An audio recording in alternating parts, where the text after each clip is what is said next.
Manitoba Derby. It's Matt's broken foul back to Bonanza down the rail. Mr. Expedient. Speed stretch approaching the wire, and it's going to be Smuggler's Hole to take the 2009 Manitoba Lottery Derby. To the outside, Stachys continues to go on with it, and Stachys is going to pull the upset. He's drawing away to win the Manitoba Lottery Derby.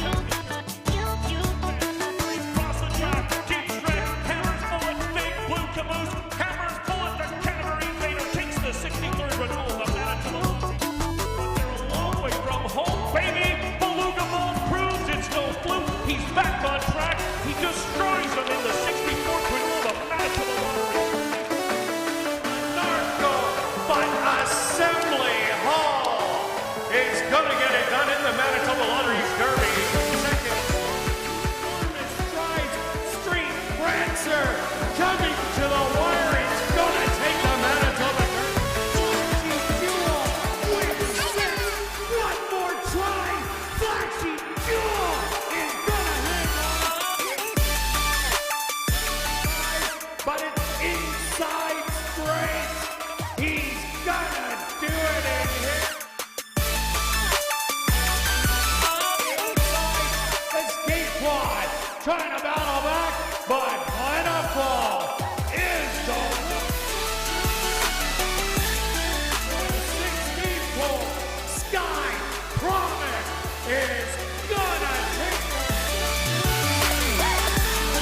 in the Derby. Oil money.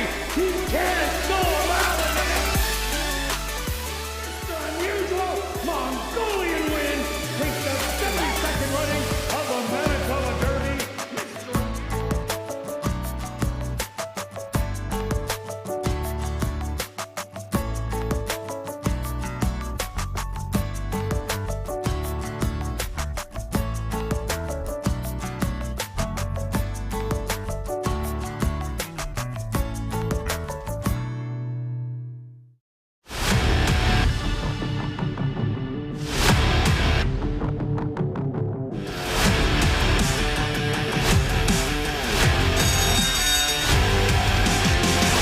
West Princess very far outside. Yeah, baby, she is gonna do it.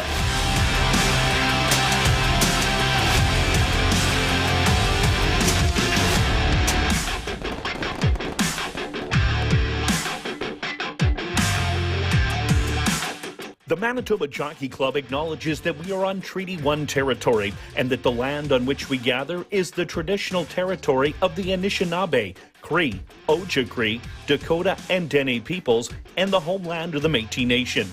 We pay our respect to the First Nations and Métis ancestors of this land.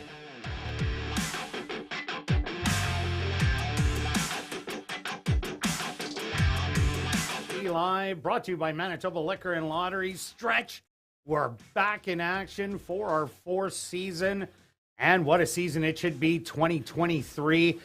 Seems like forever since we handicapped. We did do Breeders' Cup, we did do Derby, but those were only little spot shots.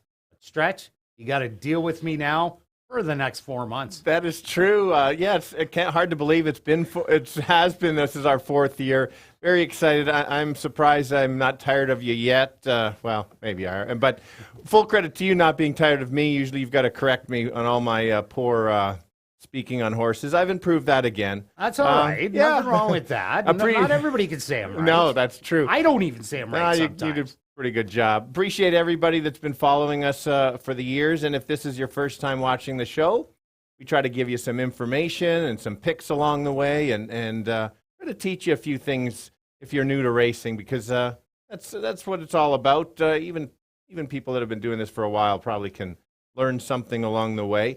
A bunch of new things for this year. We'll start with one of my bets I like to use. It's the high five.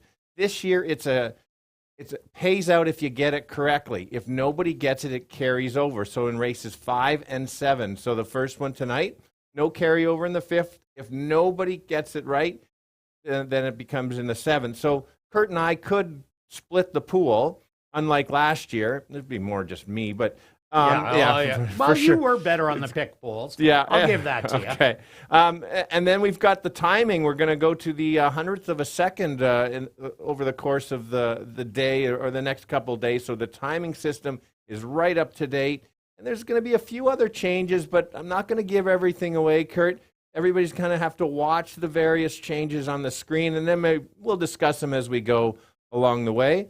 I also like how they've set it up 2 days, only 2 days in May, which I think is great. It levels the playing field, that much more training. We get some good size fields.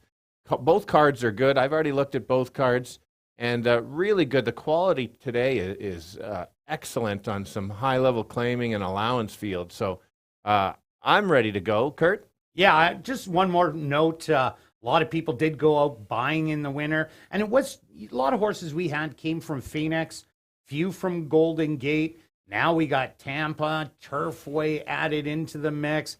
I think it's just a great round of horses. And as you say, our upper allowance horses, that's where a lot of them are bought. You'll see a lot of new faces, horse faces, and names, and it should make for a lot of excitement. You'll see them through the first 2 days. The first level allowance, optional 10,000. We have 3 races of them. That's how many were bought over the winter. And congratulations to all the owners who did buy these horses. But let's see if we can pick the one that's going to win. We're going to start it off with the Donnie Gray Memorial and allowance, optional $20,000 claimer for the boys 3 and up. And some of these horses can get in on the condition, which is non-winners of the year, which 3 of them do fit in here. Going that 5 furlong distance that most of the races are. Stretch, who do you like in the first? Yeah, real competitive field to kick off. We've pretty much got 4 of the 5 horses listed there. And I don't disagree with Kirt's picks at all. I think it's just a competitive race. I think you're going to see some of these horses in stake races moving forward. Might even be a prep for a couple in here. I'm going to go with my top pick. Hasn't started this year. There's the 2 horse. But the works say that this horse is ready to go. I also think that back class, this horse can sit just off the pace and make that nice move. I think it runs anything close to some of those races and should get a really good trip. So I'm going to kick it off with probably the second choice on the card, or second choice in the field. Then I'm going to go to a bit of a price here because I'm going to run the race, because sometimes if, 5 furlongs, it is short and speed has a huge advantage. But if you get 2 or 3 going hard, you might get the trip horse. And that's why I went to the 5. I think maybe the figures aren't there, but it's just the right way to run. And so picks up the pieces and passes them late. And one thing I will like to mention is all the horses are coming from different tracks. You can't compare racetrack to different racetracks on the time. A quick comparison, the Tampa par for 10 claimers is 110.47 for 6 furlongs, whereas Turf Paradise is 109.04 for the 10 claimers. So make note of that, because if you're always, Turf Paradise horses are always going to have faster times than the Tampa horses. So don't just think that's the one. I didn't take it. That's why I didn't take the 5 because of the times. There was other reasons. 3 horse ran a nice race last time. I thought it was a strange ride last time that broke first, dropped back, tried to come again. This horse is better on the front end, and if there's a bit of a duel, he'll have to put away the speed and hang on, but it's a tough one, but a good one to start. 253. Yeah, I'm with you, Stretch, with a competitive field in here. I did go to number 3, Inter Miami. I think the speed is mostly on the inside with Market King. It's that time in Inter Miami. But what this horse has is the winter racing under the belt, and I think that's absolutely huge. We see it do play to the horses that do have the winter racing early on in the first couple weeks of the meet, and then they catch up. We had a great spring training season this year, so these horses are going to be closer to the horses with the winter racing, but I still give them that edge on the first start. Inter Miami, yes, has not won at the distance, but brings a lot of early speed. If stretched, like he says, there is some horses banging it out on the front end. I think this horse can last a little bit longer than It's That Time in Market King. So that's why I went to it as my top selection. I also like number 1, Market King. This is a horse that came with winter racing under the belt last year, went right into the Nifty, went wire to wire in there, ran another great race, in the free press, only to run second behind Real Grace, who ended up rallying to get up there in the final jumps. So Market King has been down in Phoenix over the wintertime, so no stops in training. I think this horse will be ready to go. Jared Brown, second leading trainer last year. And number 2, that it's that time. Well, Stretch's top pick and horse of the year in 2022. This horse ran lights out every time it hit the track. Was a winner at first asking, but again was another one with the winter racing under the belt to come in and get that win. Now has winter training under the belt. Comes from a good barn. They think it's ready, so I'm going to give you the inside ones, 3, 1, and 2. Now we're going to carry on to race number 2, a $5,000 claimer. For fillies and mares 3 and up that are non-3 lifers. We're going to go 5 furlong stretch. What do you got? Okay, I'm only one in this race. Only one horse has started in here. The rest you're looking at the layoffs and workouts coming in. One angle I do like to use, and that's what I've used on the 2 horse here, is throw out those last couple races in a meet. Usually the horses kind of at a long meet and kind of are on the decline, and they're trying to get the last few races, but that's not their normal form. Now they need the layoff. This horse, the 2 horse, got the layoff. You throw out the last few, 4 and 5 back. I think those races crush this field. Woodbine last year was quite good. Previous years wasn't, so I'm hoping just how the surface is at Woodbine now translates a little more to ASD. So we'll see if beat the trend again and continue with that. We'll have to adjust if it doesn't work. The 1 is my second pick. Could have been my top pick. I do like that last 5 furlong work.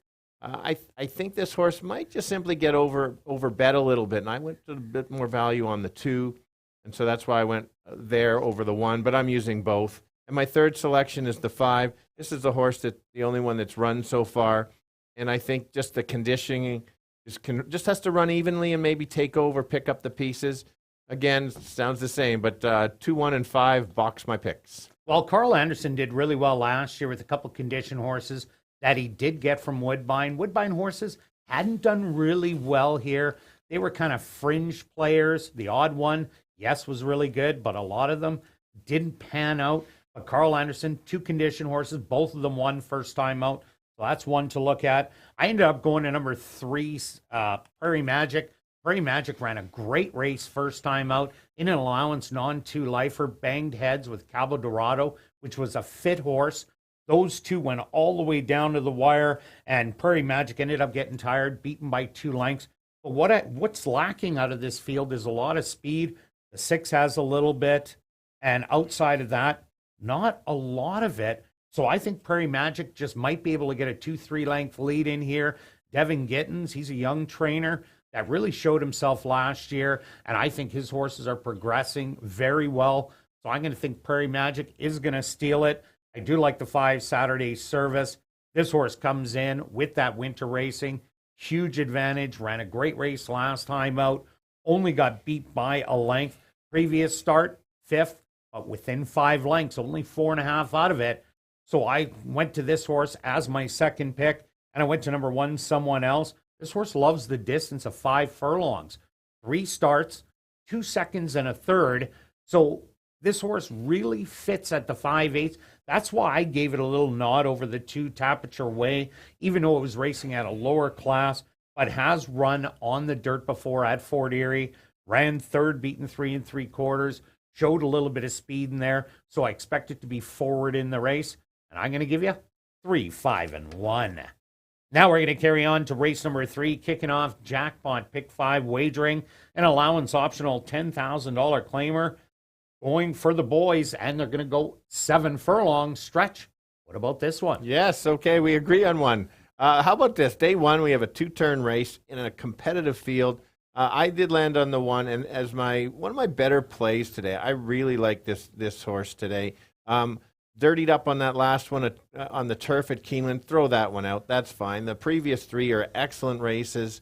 Could go to the lead on the rail, which we like to see at the 7 furlongs. Get there. Could just steal it.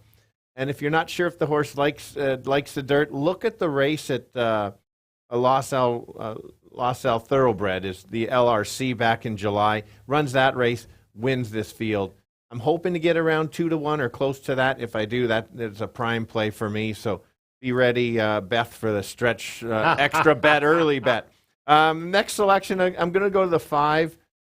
Here's the last year, a good theme, and over the last few is early and often from horses coming from Golden Gate, and high percentage have been winning. Wendy makes it even a higher percentage when they come. It's interesting.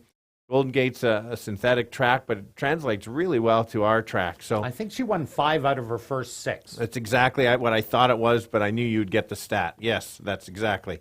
I think the horse can stalk, and if there is a pace up front, certainly can go from there. And then I will go to the 3 as my third selection, or sorry, the 2 horse as my third selection. I like the Claim. This horse has some back class. That last race, the figures are right there. Yes, the horse is moving up in class, but my figures say the horse does belong. And if we get a duel, who knows, could upset the top pick at a decent price, 152. Yeah, I'm with you, Stretch. Explosives race 2 outs ago. What a dynamite race, losing by 3/4 of a length. And I liked that it was a big field of 11. So 9 of them were behind, and the horse almost got up to win it. And I threw out that turf race also, just too tough. And ran on turf before, but really hasn't done that well on the turf. Has yet to win in 10 starts, couple seconds, couple thirds. And I'm with you, that Los Al race, dynamite. I expect it to show speed, because that's 7 furlongs. You got an inside post. You want to get positioning. Maybe not just go to the front, but you got to be close. And last year, our first 2 route races were won by horses that went to the front end and ended up going wire to wire. So I went to Explosive. Number 5, Magic Tiger. Well, Magic for Wendy Anderson, anything coming out of Golden Gate. And this one has been running very well. Look at the last 2 times the horse did run on dirt. Both of them were wins, one by a head at Fresno and Sacramento. Another win by 2 lengths. Likes to sit close to the pace, so it's got to be a good one in here. And number 7, Happy Camper. Yes, it does draw the outside, but I like how this horse is a rallier. Last time was beaten by 10.5 lengths, but the winner just ran off on him easily by 8. A nice, easy work coming in. So watch for this horse to close late, but I'm with Stretch. Top 2, 1 and 5 with the addition of the 7. Now we're going to carry on to race number 4, kicking off guaranteed $25,000 pick 4 wagering. It's a $10,000 claimer for 3-year-olds and up that are non-3 lifers. They're going to go 5 furlongs. A little bit of a mixed bag, Stretch. It is a mixed bag, and as you mentioned, the 25,000. It's a good sequence. We saw last year some huge payouts. You just need a couple, one kind of strange horse to find in the mix, and it pays. I think opening day was 8,000 to pick 4. I think so too. We'll confirm that, but I agree. I could call a guy because I know he got it. And he was jumping up and down the next morning. Good for him. Well done. And he bought a horse. Wow. Okay. Good way to kick off a year. So we've got 4 boys, 2 girls in here. Similar to Kirt's handicapping a couple back, he felt that there was lone speed in here. That's what I think. Find the speed in here, and I only think the 7 is the one speed horse in here. So sure, 4 of 6 in here have started, but really, again, pure speed. I think if the filly can get away on the boys will be chasing her entire way around. It's just a matter of being able to hang on. We'll see how the track can carry. A beautiful day out there, so we'll see track look good coming in. Then we'll go to the 1. This 1 would have probably been my top selection if we're going 5.5 or 6. Shortening all the way back from a mile to 5 furlongs, that's the kind of the concern in here of, I like the mile back to 6 or even 5.5, but if the 7 can't get the distance or have a big enough lead, the 1 certainly could take over late. And then the 3 horse is an easy selection for me because it just likes to finish third. Every time this horse I pick just kind of makes a late move and teases you for the next time. Not this time, E2 Babu. It's only third, 713. Wow, Stretch, you got a name. I know. Right I had to get that early. Day, a tough one, too. It was. And I got to point out that number 2, Scarlet's Flower, is scratched. I like number 6, Irish Knight. Yes, I think that Miss Langskip will be alone on the front end. It's one of the 2 girls against the 4 boys in the race, but she has blazing speed. I expect her to go out there, but Irish Knight doesn't have to sit that far back. Has 3 good races in a row. Yes, it was for 4,500, the bottoms in Phoenix in that non-3 light, but showed good courage. And I like that 2 starts at the distance going 5 furlongs. The horse has a win and a second. I think it's one of those that'll just be in a perfect stalking role. And if Miss Langskip starts getting late, Irish Knight will be able to go by in the final strides. But I did pick Miss Langskip to stick around for a top 2 finish just because she is so fast, has really nice works coming into the race. I think she's well spotted against this field.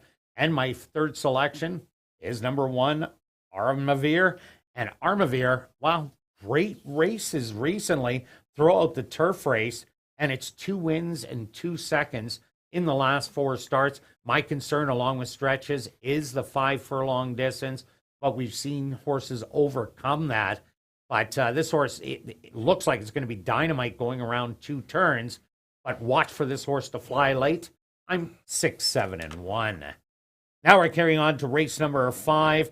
This is part of our super high 5, the first one on the evening for this $3,000 claimer for fillies and mares 3 and up that are non-winners of the year since November 23rd. They're going to go 5 furlongs, scratch the 8, kick a little booty. Stretch, who do you got in here? Okay, we know non-winners of the year is tough at any time, so let's make it even tougher for 7 of the 8 coming off a layoff. Most of them had run here last year.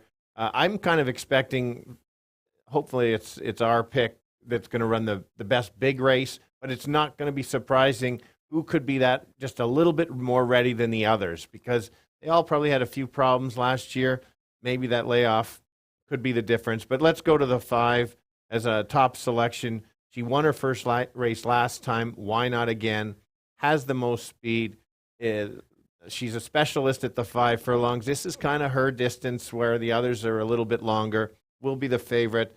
I don't like these races to too low of a price, but that'll be my top selection. I'll go to the 2. I'm surprised Kirt didn't take. He takes her quite a bit, but that's fine. It has some back class. This is the evenly run type. 8 of 11 in the money at the distance. I think the horse is just going to chase the 5 around the track. And maybe that back class, you look at last year, started for 7,500. Now it's in for a lower level. And they're all protected. Are they not in here? Their first start? Well, everything's protected except for Tacoma Rose. Correct, yes. And so that's important to watch at this time of year because they can run a little bit lower and won't get claimed. And then, speaking of Tacoma Rose, the 4 conditioning edge, that might just be enough if the others aren't ready. 5-2-4. Yeah, I also like Know What I Mean. That first race was a great one against a fit horse, and she fought every step of the way to the wire. And I thought that last year there was more speed in that race. There really isn't a lot in here. The 4 horse is the other one that has some to offer, but I don't think she's as fast as Know What I Mean. So I'm expecting Know What I Mean to go take control, and she loves going short, has won 3 out of 9. I'm thinking she's a big shot in here, but if the price is a little low, my second selection, number 6, A Star to Be. I like this horse last year to beat Know What I Mean in the first time that they did meet, made a belated rally, lost by 2 lengths, but was just way too far back in the field. Comes in with 2 nice workouts this year, and this is a horse that runs very well fresh. If you're dating back 3-4 years, was winning or running second in its first start, and by the workout pattern, 36-4 back in late April, and recently a nice 102 going 5/8. I think A Star to Be has the good bottom in her, and I think she's going to have a big shot. She ran well when she got Lasix last year, and she will be running on Lasix today. 2 of her 4 wins were on Lasix. Star to Be, I think a great long shot. And the 4 Dacamel Rose, while Steve Kepplin Jr. was the high percentage trainer in 2022, he reversed form on a lot of horses that were kind of on the fringes of good efforts, and then they just went on a roll. This could be one of those. Has some a little bit of backlash to it. Shows some really determined races in the last few. Showed a little speed and faltered.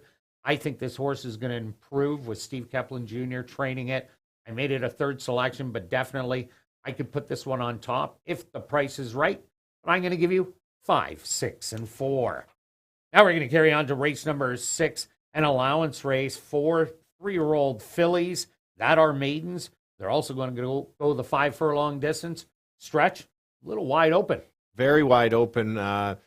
That's exactly in my notes as well. I think this is a type of race you look back in 2 months and you're going to see a couple that go on to be pretty good horses in here, and then a couple that are running in for maiden 5s and are still trying to look for win. And you're thinking, how did I bet that horse back then as compared to these other potential horses that could be running really well?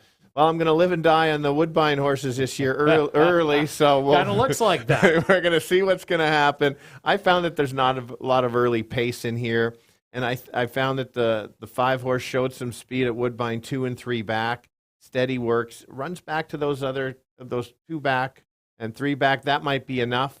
There's no pure speed in here. Just might get the lead and run evenly. 6-horse is my second selection.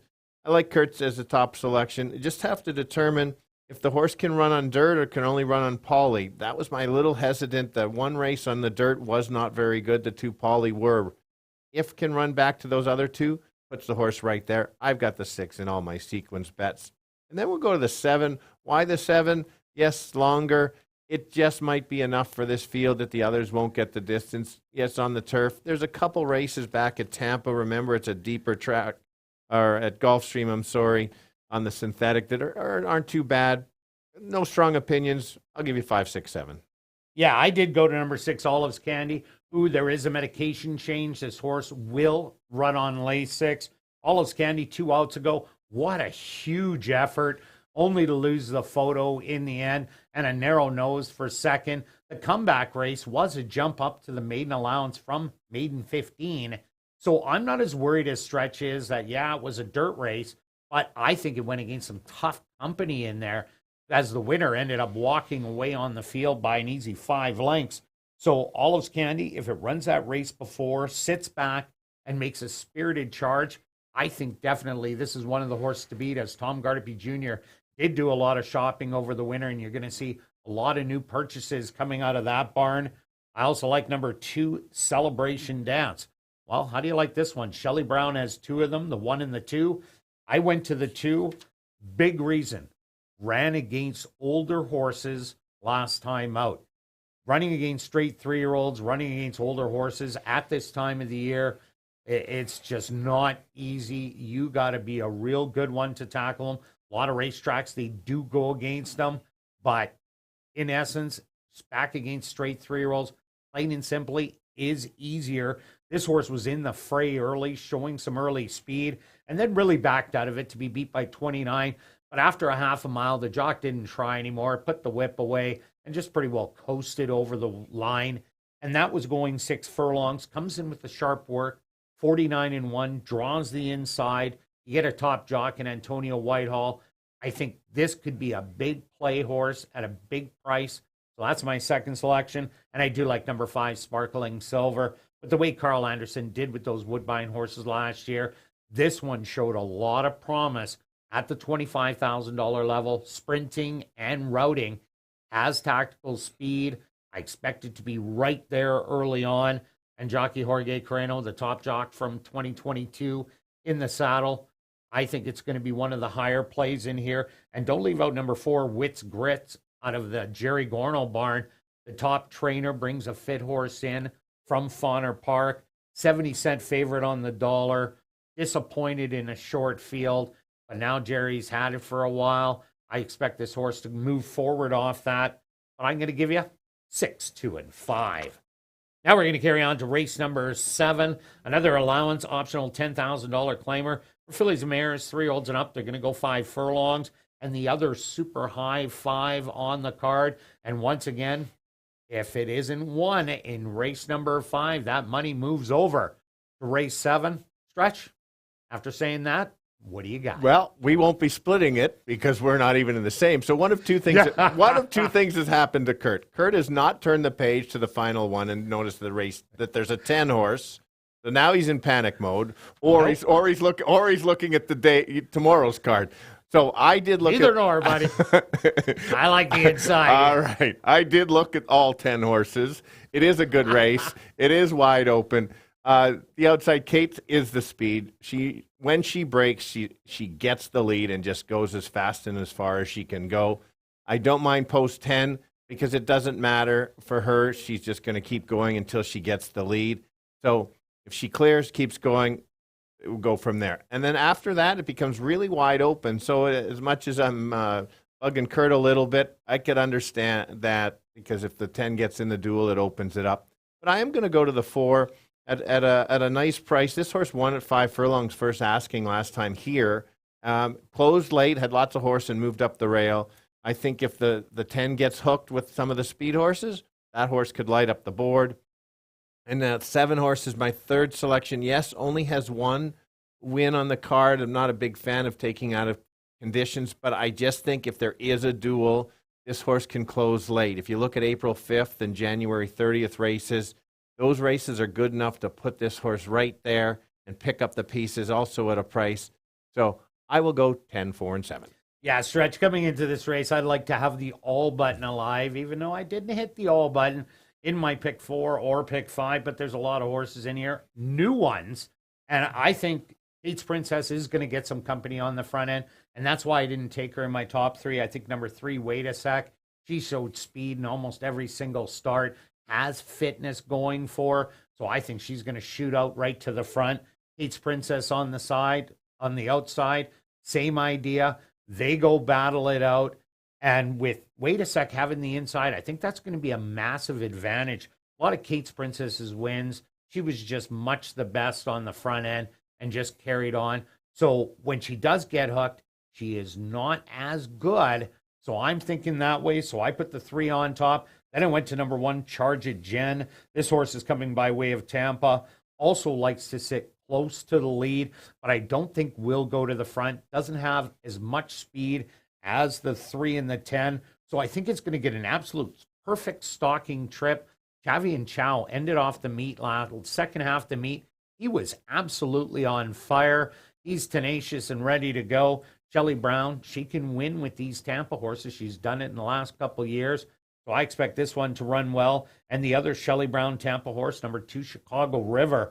This is a horse that 2 outs ago tried to battle on the front end and ended up tiring late, then was close to the front end, sat back, and then just drew off on the field easily by 4 3/4. That was going 7 furlongs.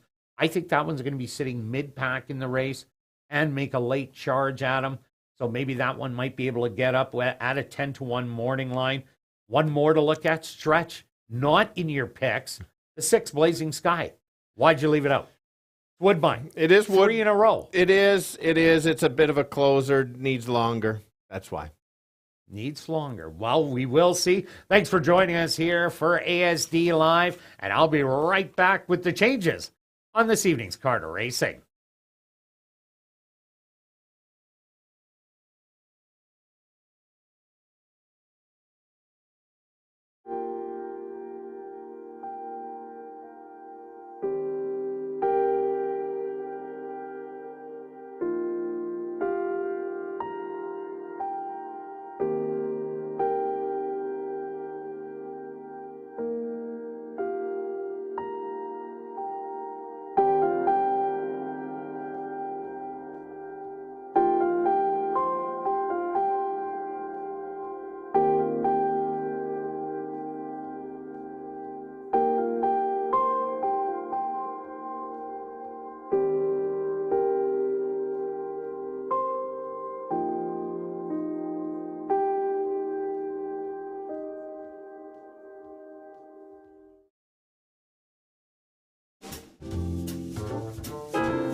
And if everybody can get their pens and programs ready, here are the changes on this evening's 7-race card of racing.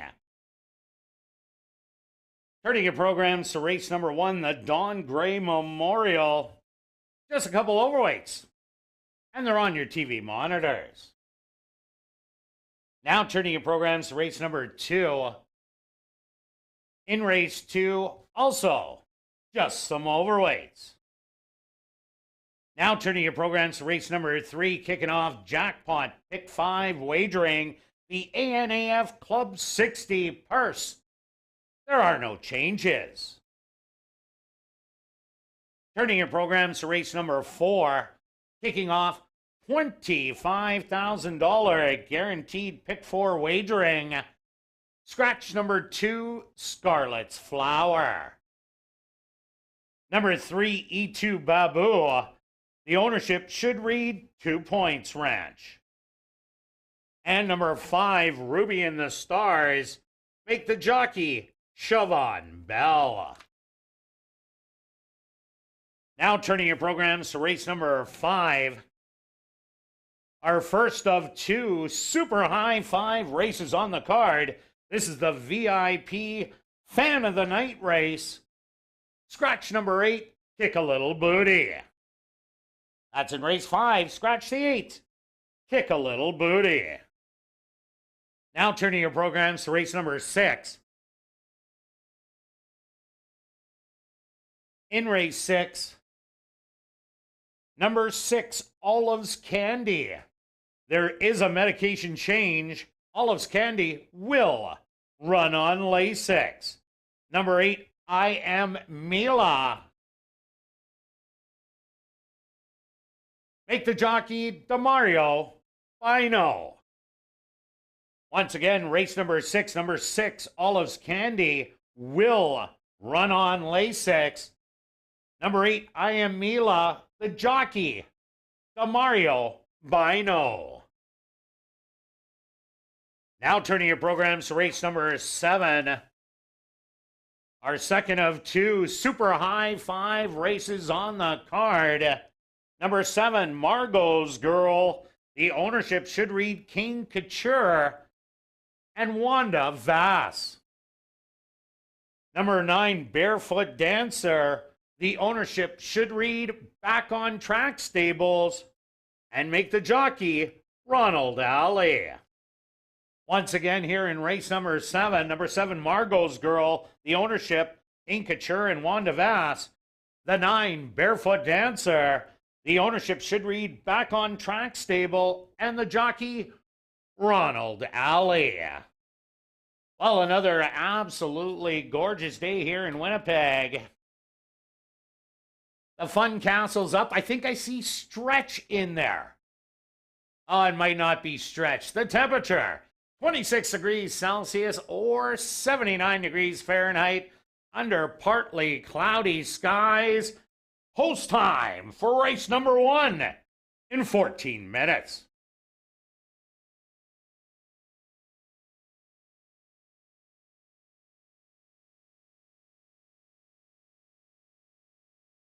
And we'd like to welcome you to the first day of live racing. And we are so excited to have you all back.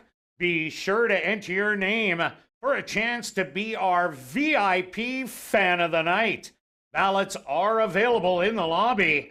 If your name is picked and you get the VIP treatment, you're going to get a $25 wagering voucher, an ASD t-shirt, and a trip up to the press box to watch me call a race. You're also going to visit the paddock and the horses and a chance to watch a race from the winner's circle and get a framed photo with the winning horse. Now on to racing. If you're new to racing, stop by and see Shannon and Brad at the Fan Education Center located on the main level. Also, that's a place to open a free betting account at hpibet.com to bet the races on your phone. That's right, on your phone or computer. And what's more, if you bet 100, you'll get 100. Some conditions do apply. Have a great night of racing.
A horse on the track for race number 1, the Don Gray Memorial.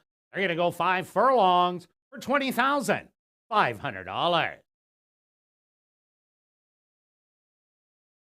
Number 1 is Market King, owned by Ira Donald and King Couture, trained by Jared Brown with Jorge Carreño. Number 2, It's That Time, owned by True North Thoroughbreds, trained by Michael Nault with Chavi and Chow.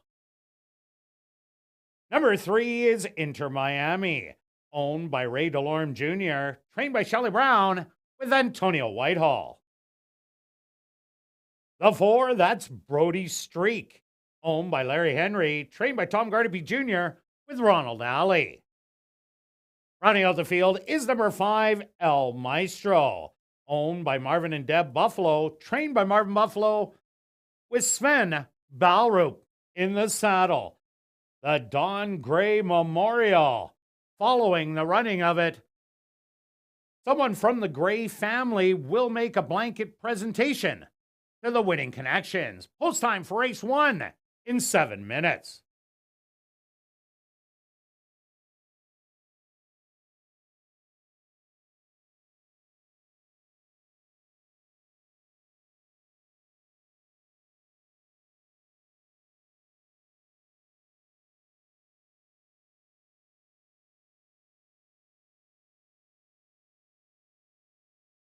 Okay, Stretch, here it is, race number 1, an allowance optional $20,000 claimer.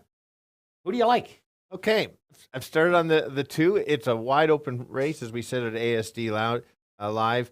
We'll go to the 2, as you mentioned, Horse of the Year last year. Has the works coming in.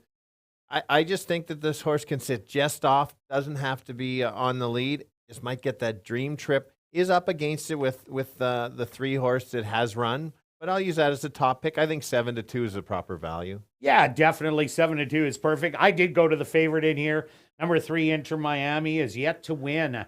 Going at this 5 furlong distance, is 0 for 4, but brings a lot of speed to the race. Ran in some tough ones in Tampa.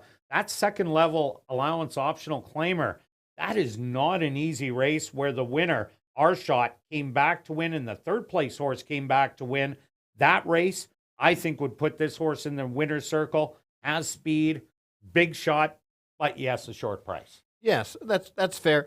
I like the horse as well. Of note, remember I mentioned ASD Live that the track times, Tampa looks like, how could the Tampa be so slow as compared to Turf Paradise? I still went to the 5, not because of the times. Should get the stalking trip. I'm thinking that the 1 and 3 can duel up front, set it up for a bit of the closers. You're getting 8-1. Not sure if the horse can win, but certainly can pick up the pieces to help pay in the exactor. Yeah, and the 1 Market King, this was a stake winner early on, won the Nifty, the prep race for the Free Press, battled every step of the way, fended off Real Grace, then got caught in the Free Press. This horse has been training in Phoenix with Jared Brown. This horse should be ready to go and draws the inside. What about number 4, Brody Streak, 3-year-old of the year? Yeah, clearly a runner. I think the race is not quite ready between just a little bit below these ones. I'm going to watch one. 6-1 for me is actually a little bit low. We know the horse can run. Wouldn't completely surprised because I know the horse has talent. So, but yeah. I'm sticking with the 2-5-3. Yeah, I'm with you with watching this one going into the 4-year-old campaign. All right, let's go to our wagers here in race number 1. Stretch, what do you got? Okay, so we're going to start with just a small bet, first race of the year. I always like the Don Gray first race, gets excited to kick off the me. Just a $5 exactor, 2-3 with 2-3-5 is 20. If you wanted to do just a $1 one, it'd be $4. All right, myself, I went after the pick 3 a couple different ways. A $5 pick 3, taking the 3 in here, Inter Miami, with the 3 and 5, and just the 1 explosive in race 3. And my other one, a $1 pick 3, 1-2-3 with 1-2-3-5 with 1. That'll cost $12. Both of them together, $22. Good luck with all your wagers. We'll see you back for race 2.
It's now 2 minutes to post time at ASD.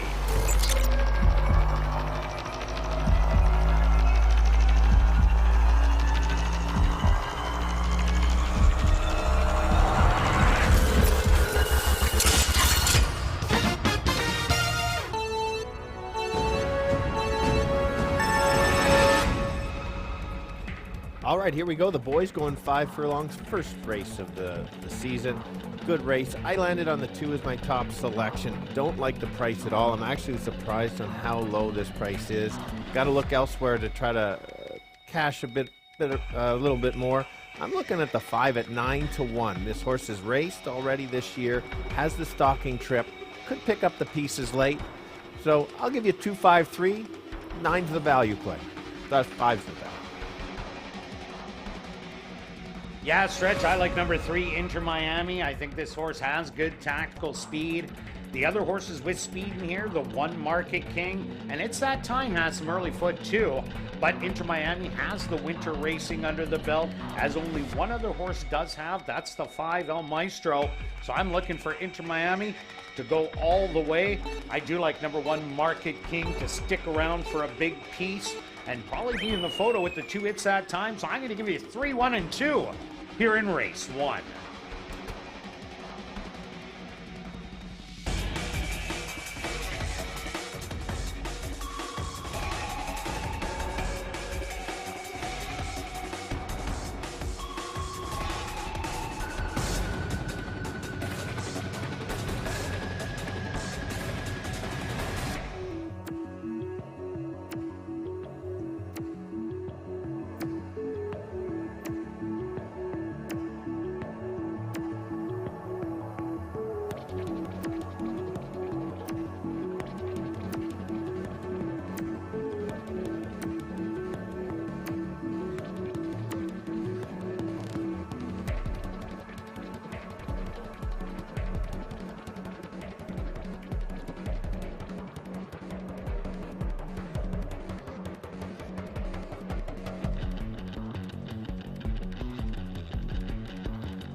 It's post time.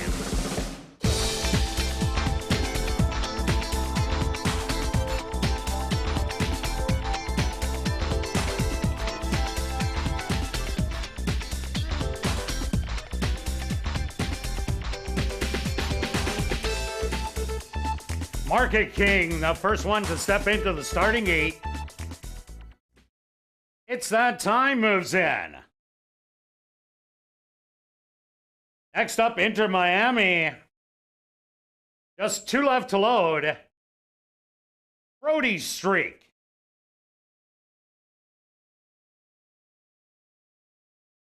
And now just waiting on El Maestro to the outside. The field is set. They're at the post. And they're off in the Don Gray Memorial. From the inside, Market King quickly goes out to establish the early lead by a length and a half. Settled on the outside, Inter Miami with Brody's Streak. Getting a 3-wide trip, it's El Maestro back in fourth. And your early trailer is going to be It's That Time. Through the opening quarter, it's still Market King with that lead. Inter Miami is set down for the drive in second. Brody's Streak still 3 wide, and It's That Time has the inside and making a move, but Market King still holding strong with the lead by a length and a half. Inter Miami trying to find more on the outside, a 16th of a mile to go, and Market King with the lead. Inter Miami, It's That Time late, but it's going to be Market King taking the opener. Inter Miami second, and third, It's That Time.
The Stewards have posted number 1, Market King, as your official winner. Unofficial winner.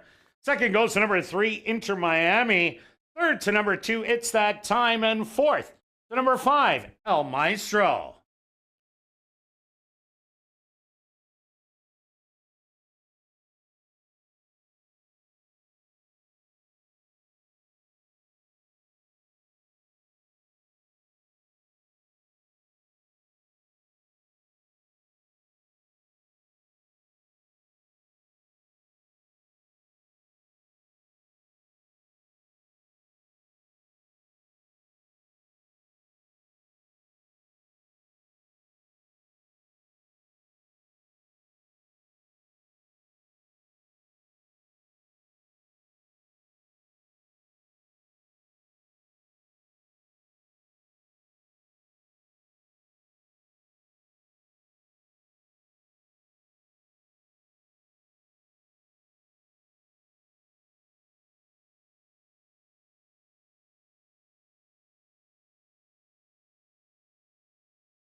Now entering the winner's enclosure, the official winner of the Don Gray Memorial.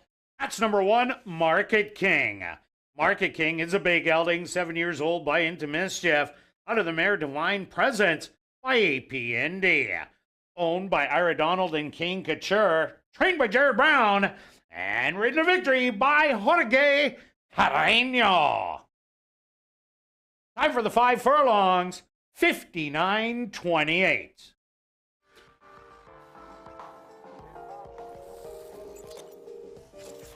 Assiniboia Downs is very pleased to have on hand a representative from the Gray family to make a blanket presentation to the winning connections.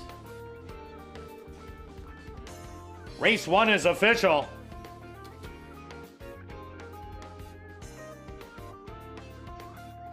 In the upcoming second race, there are no changes. Post time for race number 2, 17 minutes away.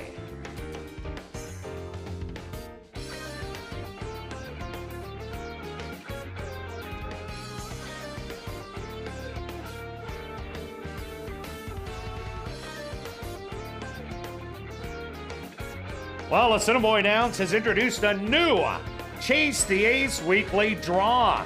It's a progressive jackpot that is guaranteed at $5,000 if you pick the Ace of Diamonds.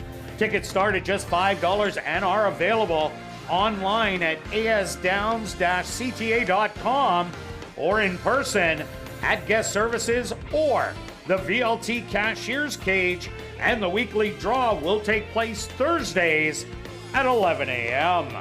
Proceeds do support community charities, including Final Furlong, the Winners Foundation, the Manitoba Indigenous Cultural Education Center, and Indigenous Languages of Manitoba. By purchasing a ticket, you are helping these charities make a positive difference in the community. Thank you for your support of Chase the Ace.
back down the paddock for race number 2. We have a $5,000 claimer for fillies and mares 3 and up that are non-3 lifers.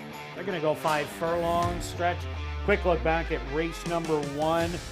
Lone Speed horse, top jockey at 2022. Hung it on him. He did. Carino got the horse out. Well, I'll be saying this lots of times, a good ride. Broke, got that cleared, and this type of 5 furlongs and that quality makes that horse very tough to beat. I thought the 3 might go. They decided to have the 3 sit.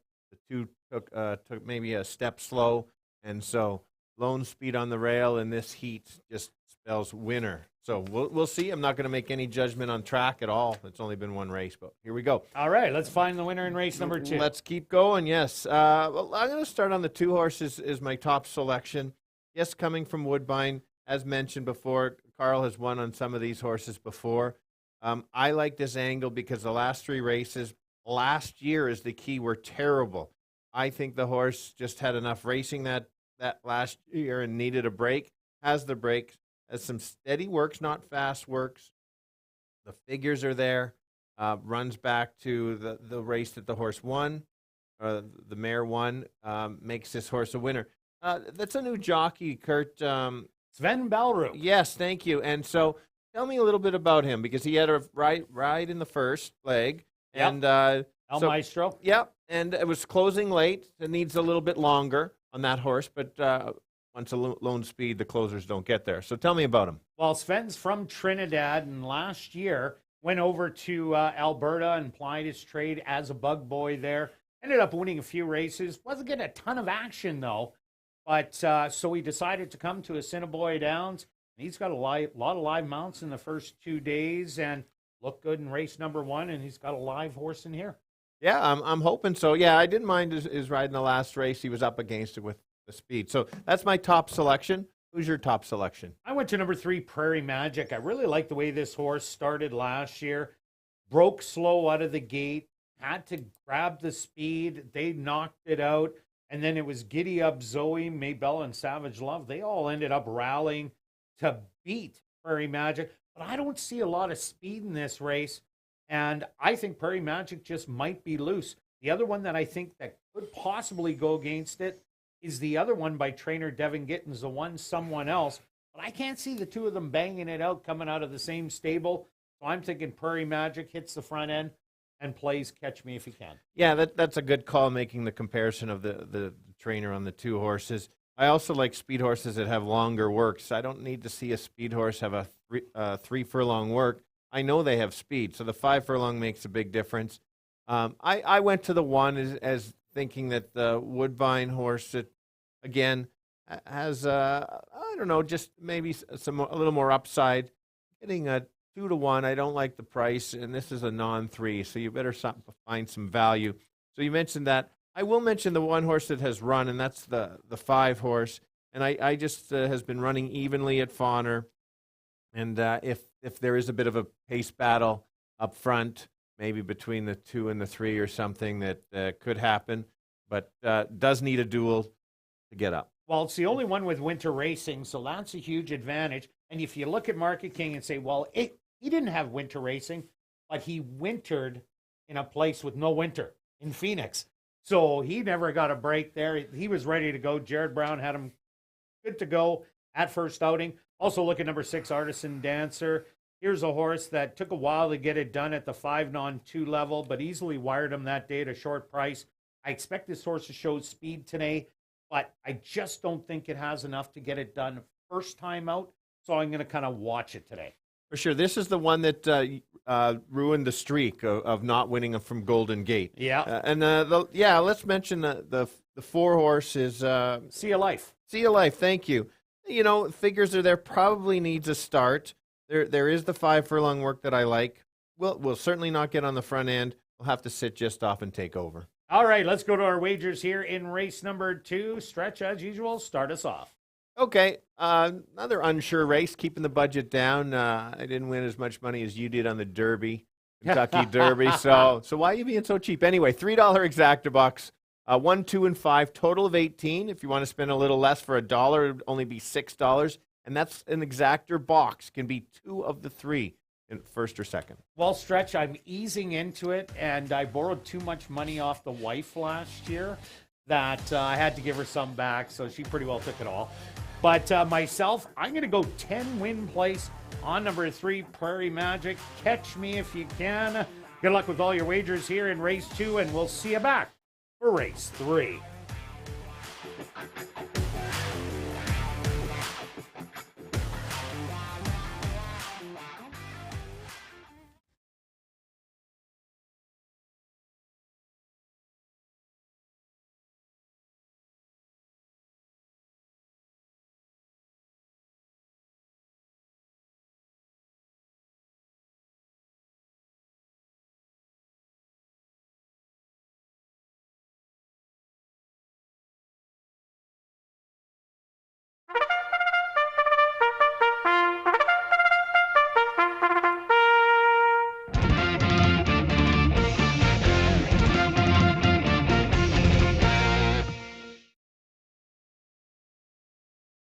The horse on the track for race number 2, they're going to go 5 furlongs for $10,200.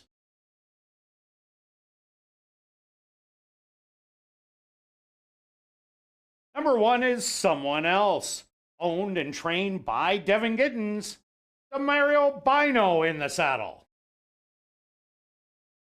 Number 2 is Tapiture Way, owned by Tom Boyko, trained by Carl Anderson, with Sven Balrup. Number 3 is Prairie Magic, owned by Dr. Betty Hughes, trained by Devin Giddens, with Praven Badri. Number 4 is Sia Life, owned and trained by Doug Mustard, Antonio Whitehall in the saddle. Number 5 is Saturday Service, owned by Henry Witt Jr., trained by Jerry Gorno, with Neville Stevenson. Rounding out the field is number 6, Artisan Dancer, owned by Wind Dancer Stable and Daryl Paranica, trained by Wendy Anderson, with Ronaldo Cumberbatch. Post time for race number 2, 5 minutes away.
It's now 2 minutes to post time at ASD.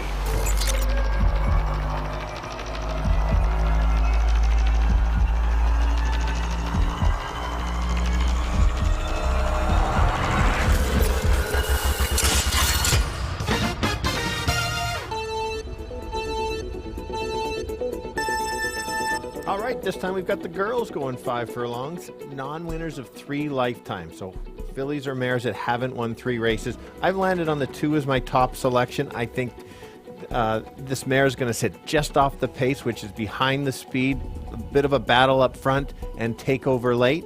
I think 2 to 1 is a fair price. Second selection is the other horse coming from Woodbine. Think same kind of thing, might press on the rails similar to like the last race and take over. The 5 has been running, but I'm going to start with the 2 on top with the 1 and 5. Kirt? Well, Stretch, I think the speed is number 3, Prairie Magic. I love that race. First time out last year, was beat by fit horses. In this race, there is only one with racing fitness, and that's the 5 Saturday Service. But I think Prairie Magic, with a good break out of the gate, which it didn't get last year, will be on the front end playing Catch Me If You Can. So that's my top selection. I do like the 5 Saturday Service as my second best horse, and the one someone else to round out my top 3, 3, 5, and 1. Good luck here in race 2.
It's time.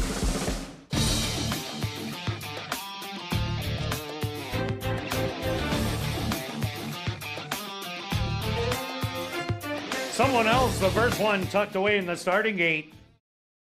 Next up, Temperature Way, the current 6-5 choice. Prairie Magic moves in.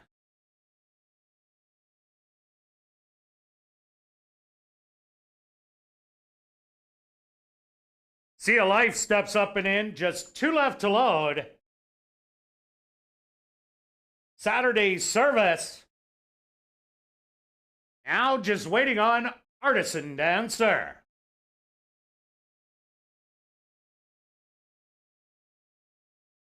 The field is set. They're at the post. Capture Way a little fractious. And they're off. From the inside, someone else shows some good early speed. Artisan Dancer. To the outside, settled back in third. Temperature Way moving up after the poor beginning. Prairie Magic in fourth. Back in fifth, Sea of Life. And Saturday Service is the early trailer. Banging it out on the front end. Someone else, an Artisan Dancer. These two, a length and a half up on Prairie Magic in third. Fading back in fourth.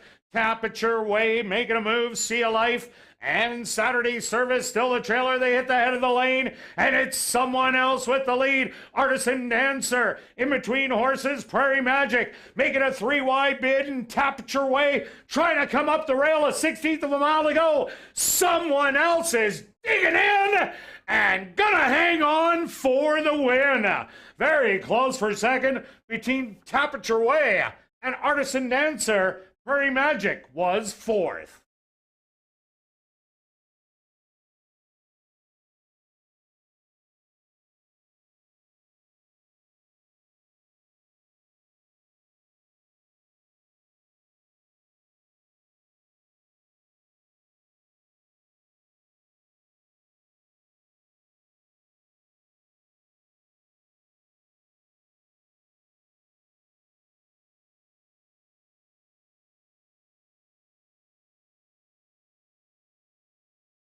The stewards have posted number one, Someone Else. As your race winner, a photograph has been called to determine the place and show positions.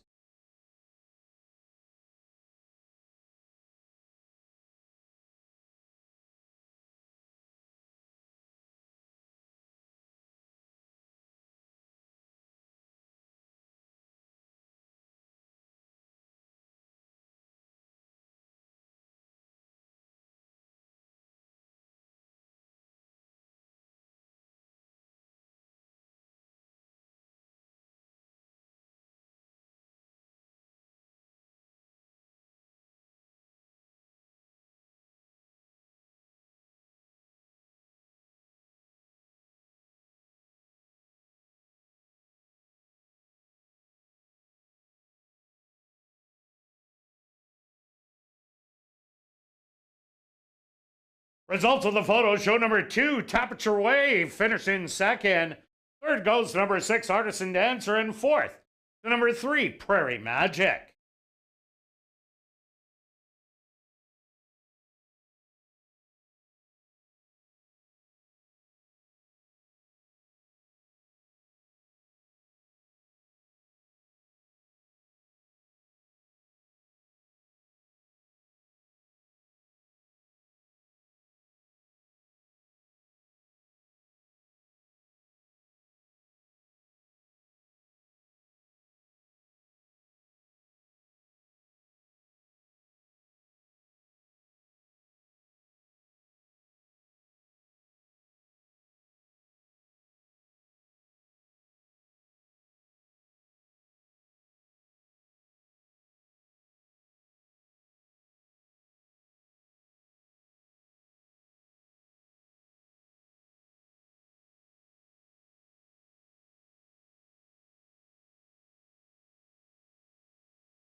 Now entering the winner's enclosure, the official winner here in race number 2, that's number 1, Someone Else.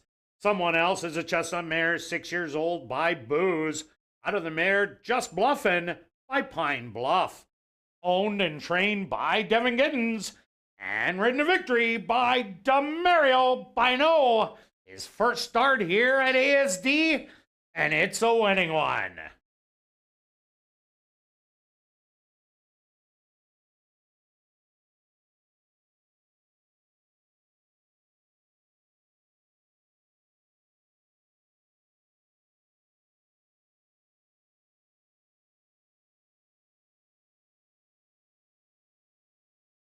Race 2 is official in the upcoming third race. Kicking off Jackpot Pick 5 wagering, the ANAF Club 60 purse. There are no changes, but we'll carry on with the rest of the changes in this evening's Pick 5. Turning your programs to race number 4, scratch number 2, Scarlet's Flower. Number 3, E2 Babu. The ownership should read 2 Points Ranch. And number 5, Ruby and the Stars, make the jockey Siobhan Bell. Turning your programs to race number 5, scratch number 8, Kick a Little Booty. That's race 5, scratch the 8, Kick a Little Booty. Turning your programs to race number 6, number 6, Olive's Candy, and a medication change will run on Lasix. And number 8, I Am Mila, make the jockey Demario Bino. That's race number 6, Olive's Candy, will run on Lasix. Number 8, I Am Mila, the jockey Demario Bino. Turning your programs to race number 7, number 7, Margot's Girl. The ownership should read King Couture and Wanda Vass. Number 9, Barefoot Dancer. The owner is back on track stable and will now be ridden by Ronald Alley. That's race 7, number 7, Margot's Girl. The owners, King Couture and Wanda Vass.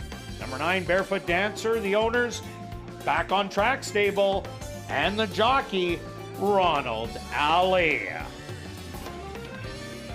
Jackpot Pick 5 wagering starts right here in race number 3, the ANAF Club 60 purse.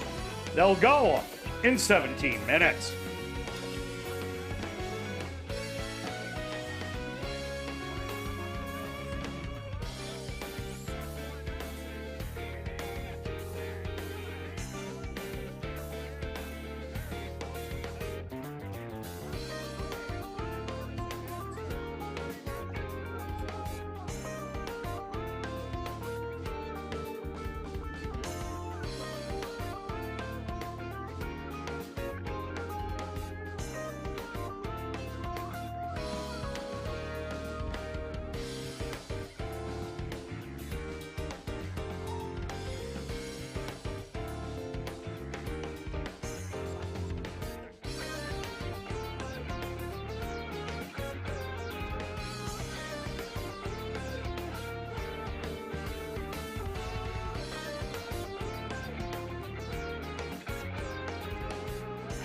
Well, are you new to Assiniboia Downs?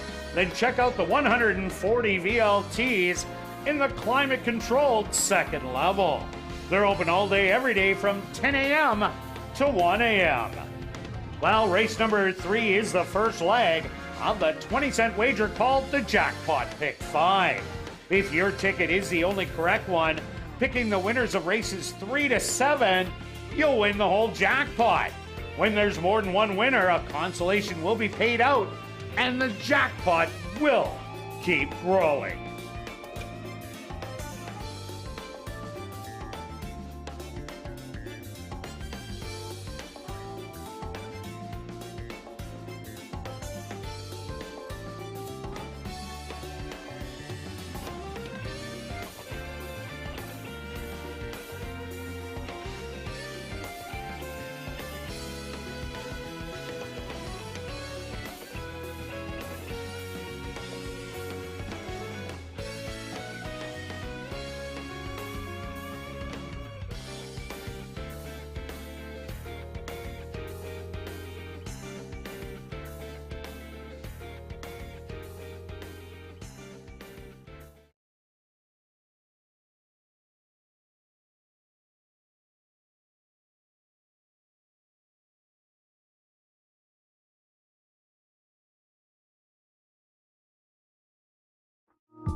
And welcome back down the paddock for race number 3. We have an allowance optional $10,000 claimer for the boys 3 and up.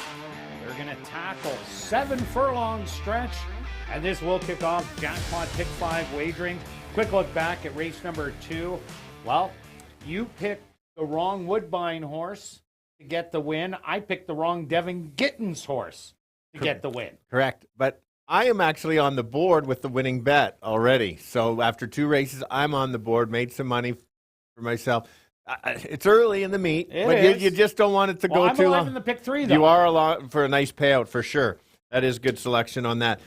Quick look back on we talk about replays and trip notes. There were 2 in that race. You may want to write down the 6 horse, pressed outside every step of the way.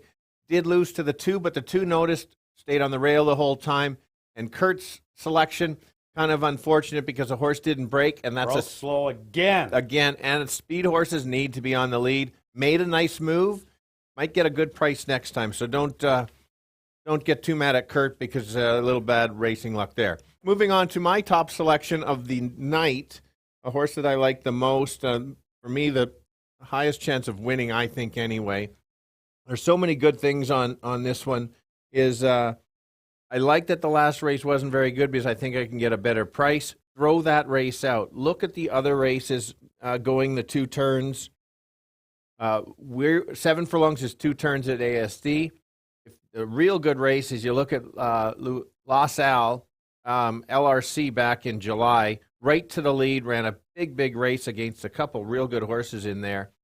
Doesn't have to have the lead. They give this horse the lead. We've seen a couple of ones go gate to wire.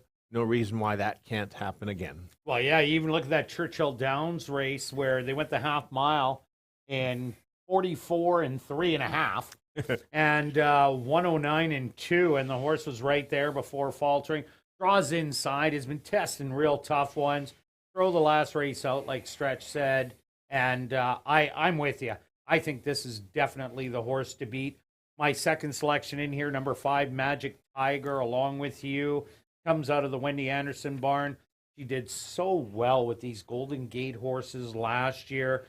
And what I like about this one is the 2 times it ran on the dirt, both of them were winning efforts at Fresno and Sacramento. 1 by 2 in a stalking roll and then 1 by a head. Ran a good race 2 outs ago, then went on the turf. Didn't look like it liked it that much as it was a little lackluster effort, even though it did stumble at the start. But because of that race before and the winner coming back to win, I think this one has a big shot and a flashy work coming in.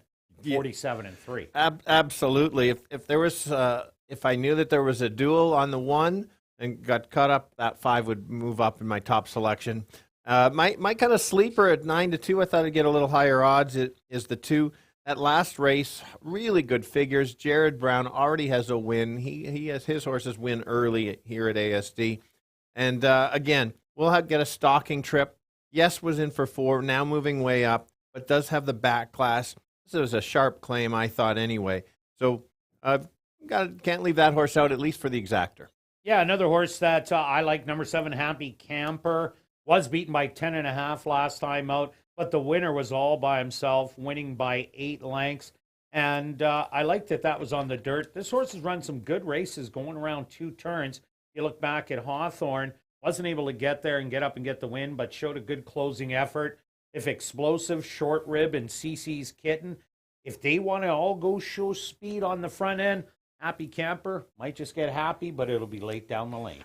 Very good. Look at you, day one, and you're using play on words. You're in mid-season form. Very good. Let's talk about the 3. This is more of a sprinter, and it's got sprinting speed. So if maybe the 1 doesn't go and the other CC's Kitten is more of a miler at times, maybe steal it at 11-1. I'm kind of against it, but that value, that 11-1, certainly interests me a little bit. Yeah, Jerry Gorno has number 4, G's Turn in here. Comes off a second-place finish in a restricted stake where the winner was just too good. It was a compact field of 5, but Fauner has had some good horses, and this horse was racing at Sam Houston. And when it was here last year, did tackle them in the Gold Cup. Didn't fare well there, but not many did against Myopic, but definitely one that could fill in your try. Absolutely. I'm glad you mentioned it had run there for sure. And CC's Kitten is the other potential speed. Depending on if the other ones let this horse get loose, that's how the lone speed can go. All right, pick 5 times stretch. What's your ticket? All right, I've got a pick 5, and I don't want to miss out on my top play, so I got a 20-cent pick 5. King the 1 in this race, and the next race is 1, 3, 4, 6, 7 with 1, 2, 4, 5, 6, 7 with 1, 4, 5, 6, 7. King the 10 in the last. Seems like a lot of horses, only 25. Don't want to miss out on this one. $10 exactor, 1 with 2, 5. That's 20. Or you want to spend only $2 on the race, 1 with 2, 5 for $1. And I also have a 20-cent pick 5. I took the 1 in here. Then I hit the all button in the second leg. Then I took 5, 6 with 2, 4, 5, 6, 7 and rounded out with 1, 3, 7. That'll cost you $36. Good luck with all your wagers here in race 3, and we'll see you back for race 4, kicking off $25,000 guaranteed. Pick 4 wagering.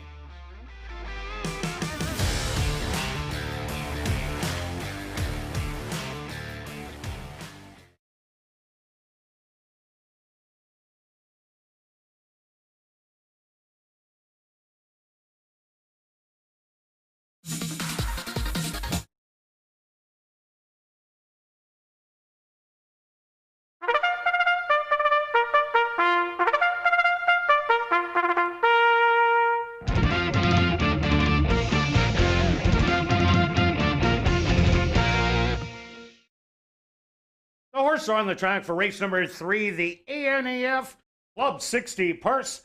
They're going to go 7 furlongs for $16,500.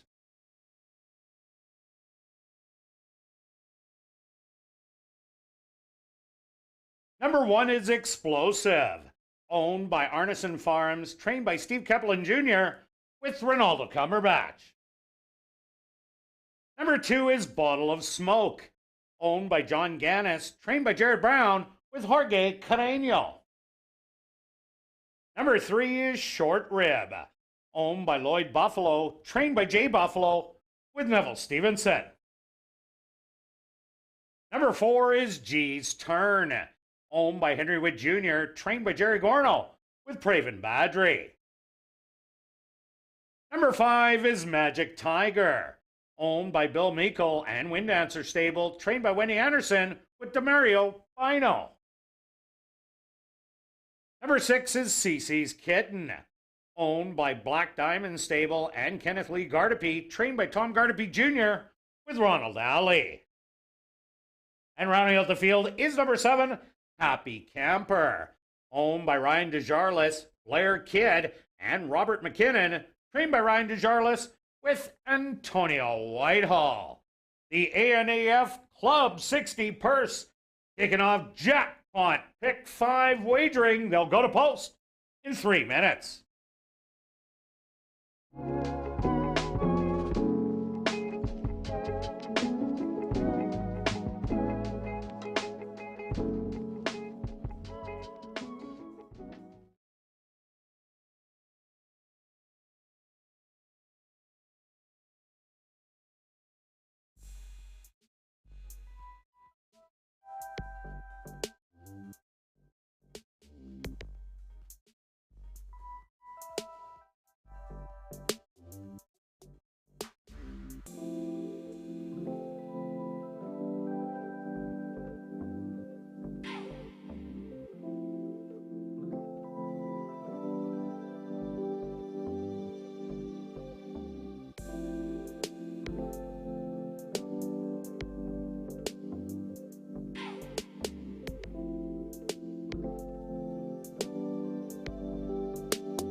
It's now 2 minutes to post time at ASD.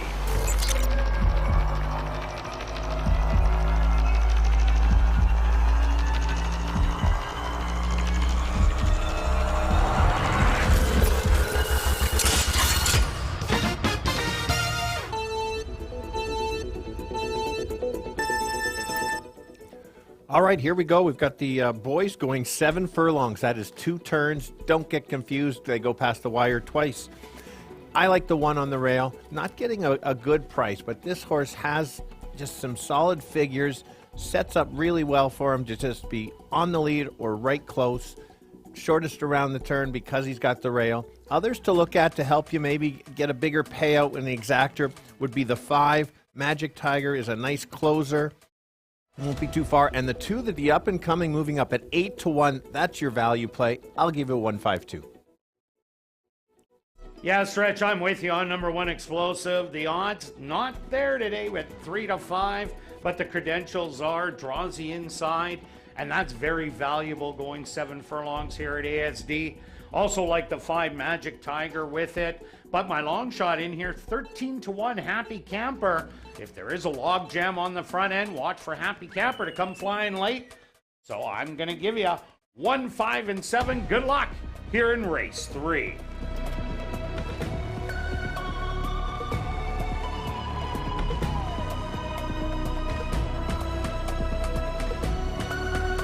And ladies and gentlemen, as this is the only 7 furlong race of the evening, that is the closest that the starting gate will get to the grandstand all evening long.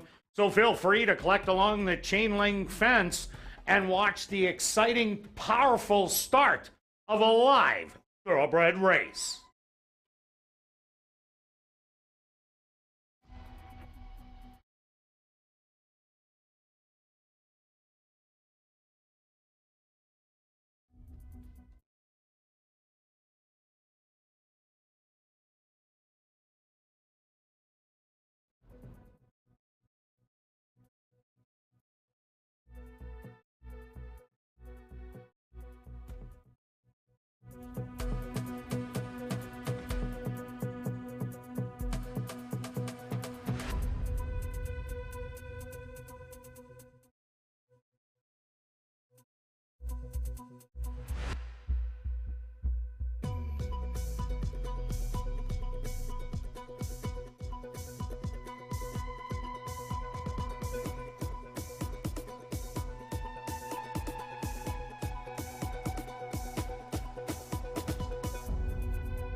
Explosive, the 3-5 favorite.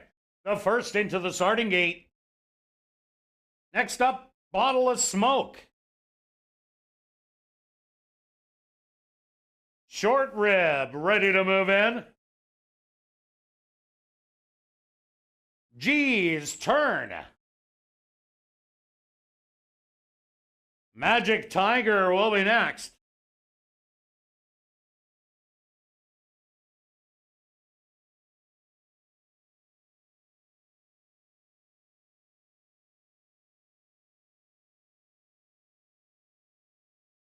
Magic Tiger getting a little encouragement from the gate crew.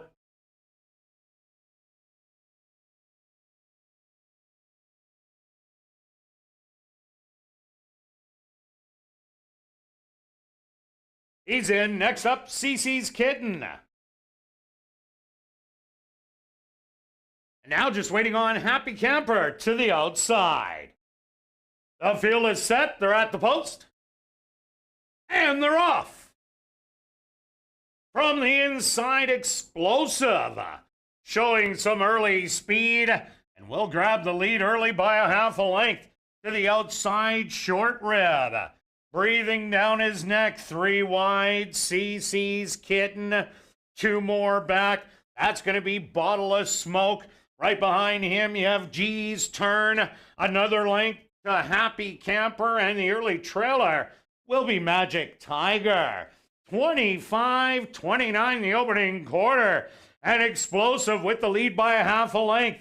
Short Rib painted on his outside in second, a gap of 2.5 lengths back, making a move. CC's Kitten to the far outside. Bottle of Smoke moving up sharply, and Magic Tiger making a bold move.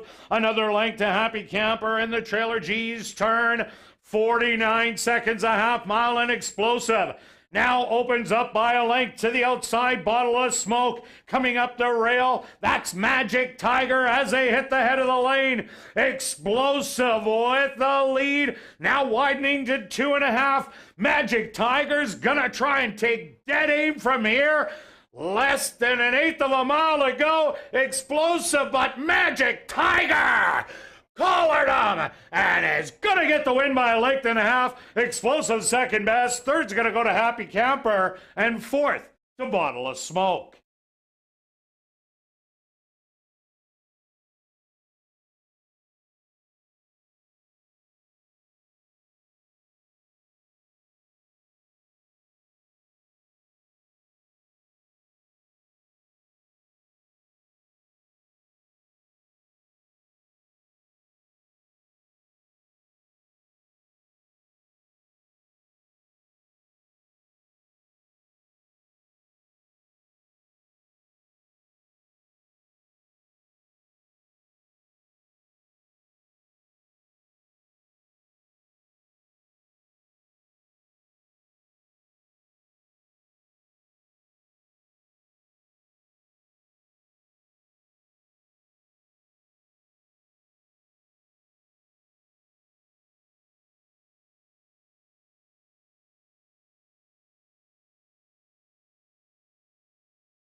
The scores are posted. Number 5, Magic Tiger as your race winner. Second goes to number 1, Explosive. Third to number 7, Happy Camper. And fourth to number 2, Bottle of Smoke. They went the opening quarter in 25-29. A half, 49.09. 3 quarters, 114.75. Time for the 7 furlongs, 1:27.70.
Now entering the winner's enclosure, the official winner of the ANAF Club 60 purse. That's number 5, Magic Tiger. Magic Tiger is a chestnut gelding, 5 years old, by Smiling Tiger, out of the mare Funny Gal by Lucky Pulpit. Owned by Bill Meikle and Wind Answer Stable, trained by Wendy Anderson, and ridden to victory by Damario Bino. Time for the 7 furlongs, 1:27.70. Congratulations goes out to jockey Damario Bino, who scores the double. 2 wins for jockey Damario Bino. Race 3 is official in the upcoming 4th race. Kicking off $25,000 guaranteed pick 4 wagering. Scratch number 2, Scarlet's Flower. Number 3, E2 Babu. The ownership should read 2 Points Ranch. And number 5, Ruby and the Stars, make the jockey Siobhan Bell. We'll give you those changes once again for the pick 4. Turning your programs to race number 5. Scratch number 8, Kick a Little Booty. Turning your programs to race number 6. Number 6, Olive's Candy. Medication change, will run on Lasix. Number 8, I Am Mila. Make the jockey Damario Bino. Turning your programs to race number 7. Number 7, Margot's Girl. Make the owner King Couture and Wanda Bass. Number 9, Barefoot Dancer. The ownership should read Back on Track Stables. And also on number 9, Barefoot Dancer, make the jockey Ronald Alley. $25,000 guaranteed pick 4 wagering starts right here in race 4. They go to post in 19 minutes.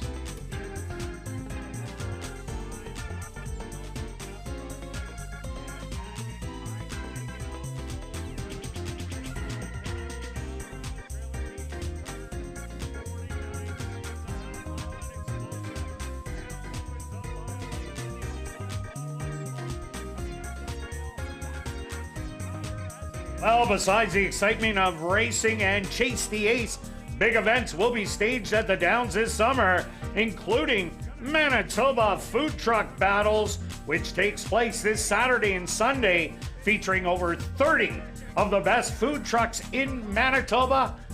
Also, beer gardens, live entertainment, and kids' activities. And tickets are just $5.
Tiger is a chestnut gelding, 5 years old by Smiling Tiger.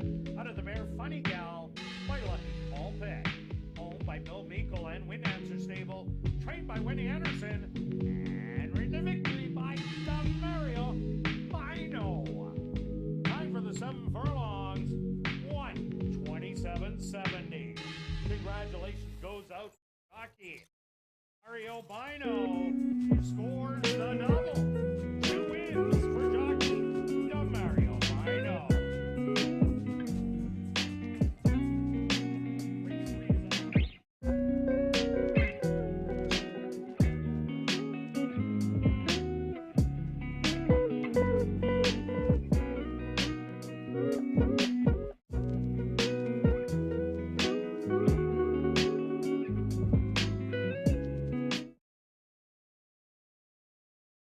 And we've drawn our VIP fan of the night. Congratulations goes out to VJ Kasson. That's VJ Kasson. Congratulations. You're our VIP fan of the night. Please report to guest services on the main floor, South End.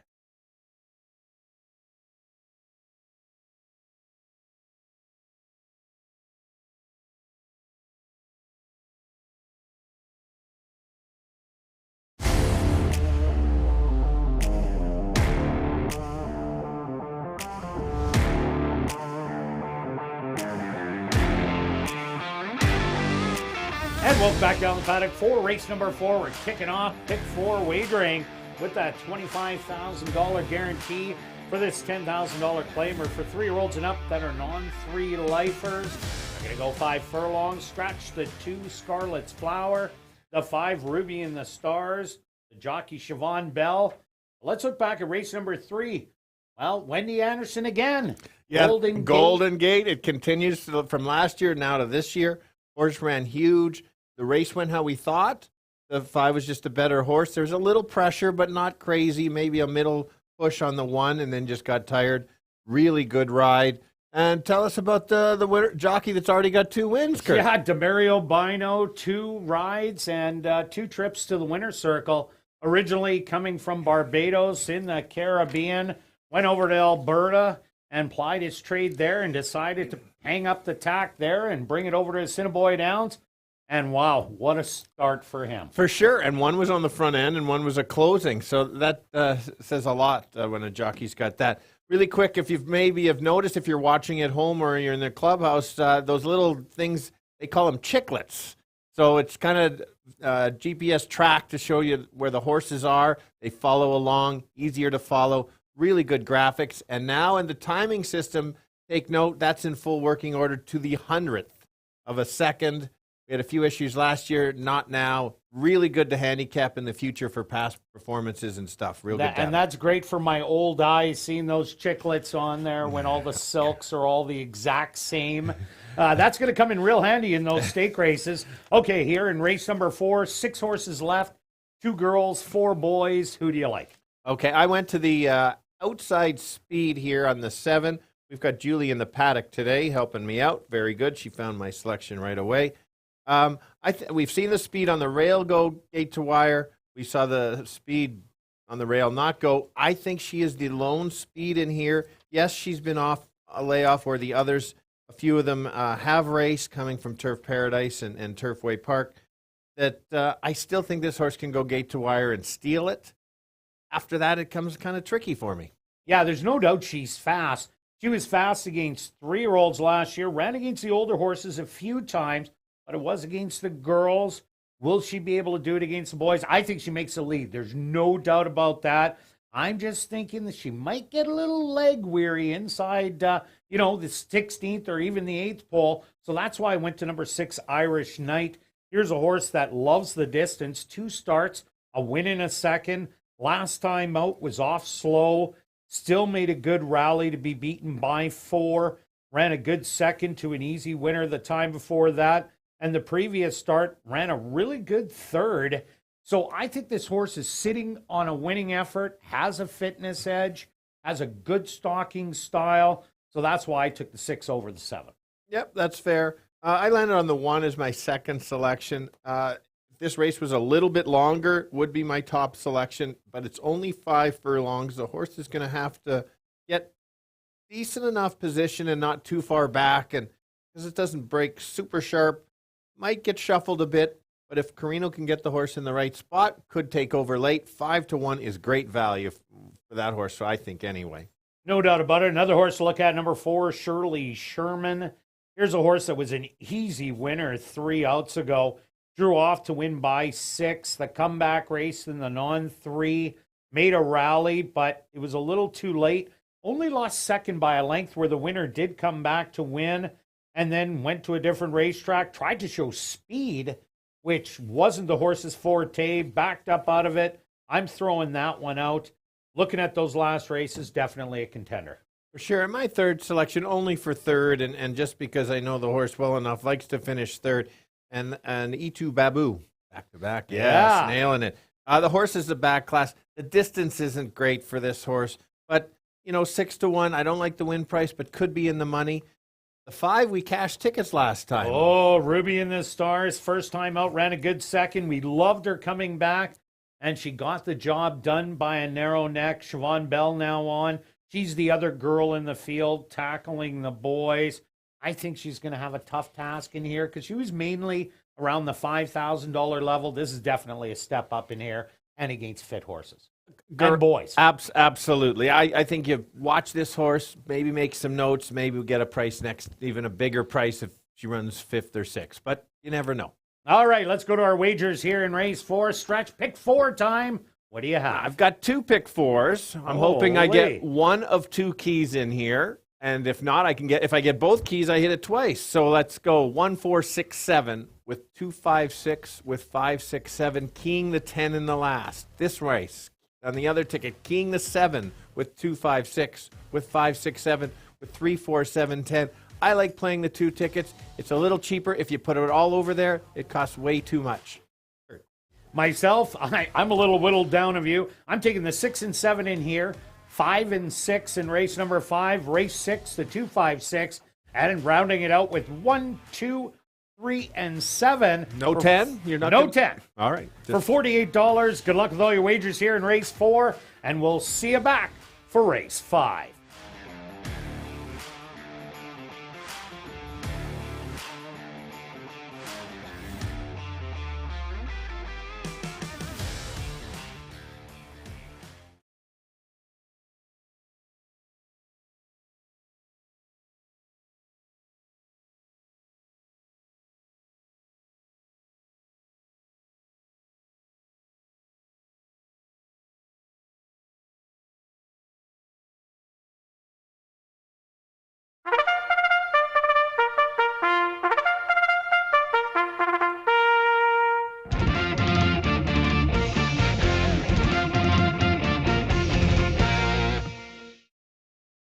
Horses are on the track for race number 4. They're going to go 5 furlongs for $13,700.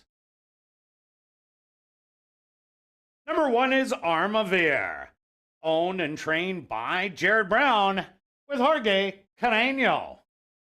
Number 2, Scarlet's Flower, was scratched. Number 3 is E2 Babu, owned by 2 Points Ranch, trained by Jared Brown with Antonio Whitehall. Number 4 is Shirley Sherman, owned and trained by Ryan Desjarlais with Ronaldo Cumberbatch. Number 5 is Ruby in the Stars, owned by Kirk Bellick, trained by Jennifer Jordan with Siobhan Bell. Number 6 is Irish Knight, owned by Bill Mooney and Arnold Big Sky, trained by Bill Mooney with Neville Stevenson. Rounding out the field is number 7, Miss Langskip, owned by 2 Points Ranch, trained by Blair Miller with Chavi and Chow. Guaranteed $25,000 pick 4 wagering, kicking off right here in race number 4. They'll go to post in 5 minutes.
now 2 minutes to post time at ASD.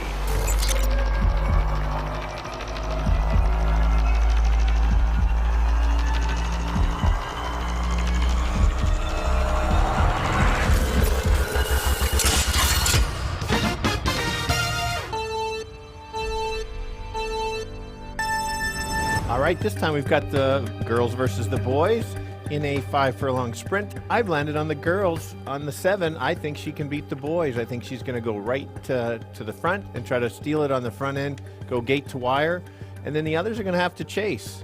And so the ones that are going to be chasing will probably be the one at a nice price at 5-1, but it's just a matter of can he be close enough to take over if the 7 stops. Another one to consider would be the 3. He'll be closing from the back, needs a big close to get up. I'm landing on the 7-1-3. Kirt? Yeah, Stretch, I agree with you that number 7, Miss Langskip, will be on the front end, but I don't know if she can go all the way against these boys that are already fit and ready to run, and that's why I went to number 6, Irish Knight. This is a horse that's knocking on the door in Phoenix. Not quite getting there for the win, but I think in this kind of a race with its stalking field, I think this horse is going to run a big one, so I've taken it on top. Miss Langskip to stick around, and Armavir, the one horse for third. Good luck here in race 4.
It's post time.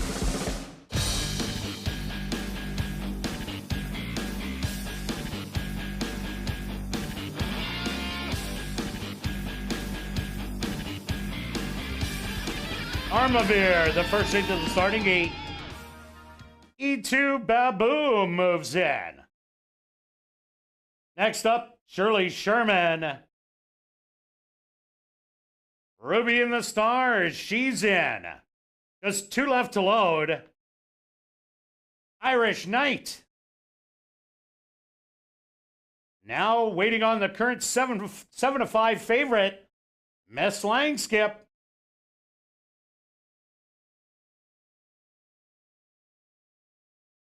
She's in. They're at the post.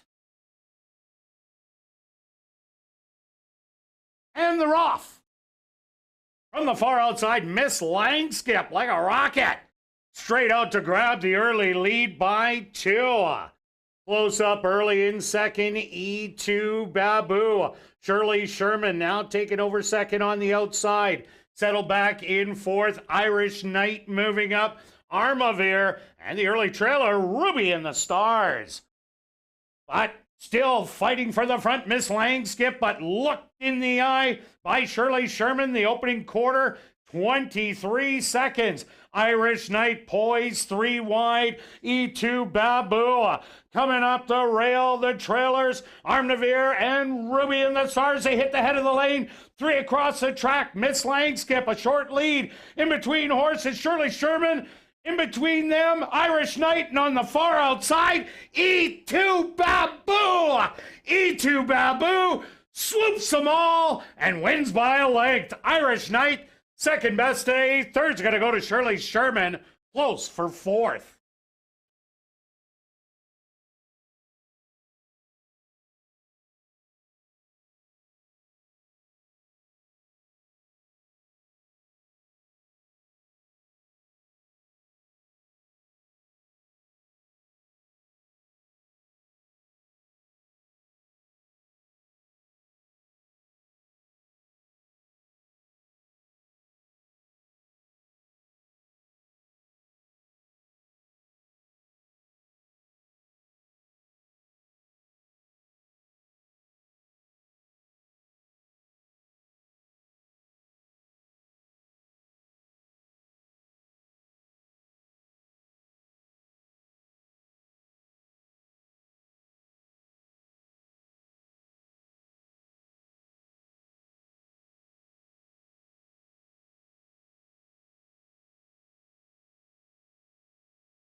The stewards are posted number 3, E2 Babu, as your race winner. Second goes to number 6, Irish Knight. Third to number 4, Shirley Sherman. A photograph has been called to determine the fourth place finisher. They went the opening quarter, 23 seconds. The half, 47 and 1. Time for the 5 furlongs, 1 minute and 1/5.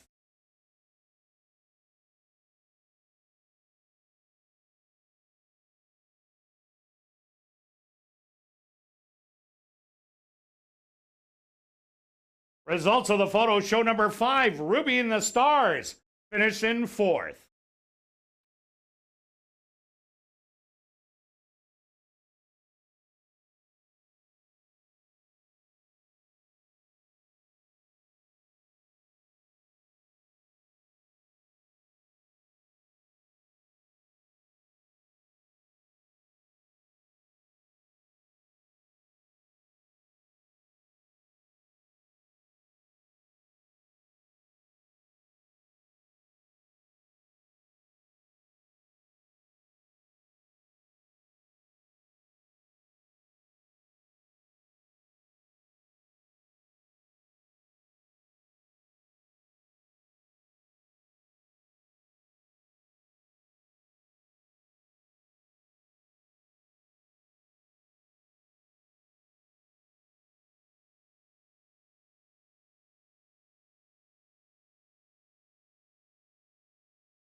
Now entering the winner's enclosure, the official winner here in race number 4, that's number 3, E2 Babu. E2 Babu is a chestnut gelding, 5 years old, by Speister, out of the mare Atufi by Tabasco Cat. Owned by 2 Points Ranch, trained by Jared Brown, and ridden to victory by Antonio Whitehall. Time for the 5 furlongs, 1 minute and 1/5. Congratulations goes out to trainer Jared Brown, who scores the double. 2 wins for trainer Jared Brown.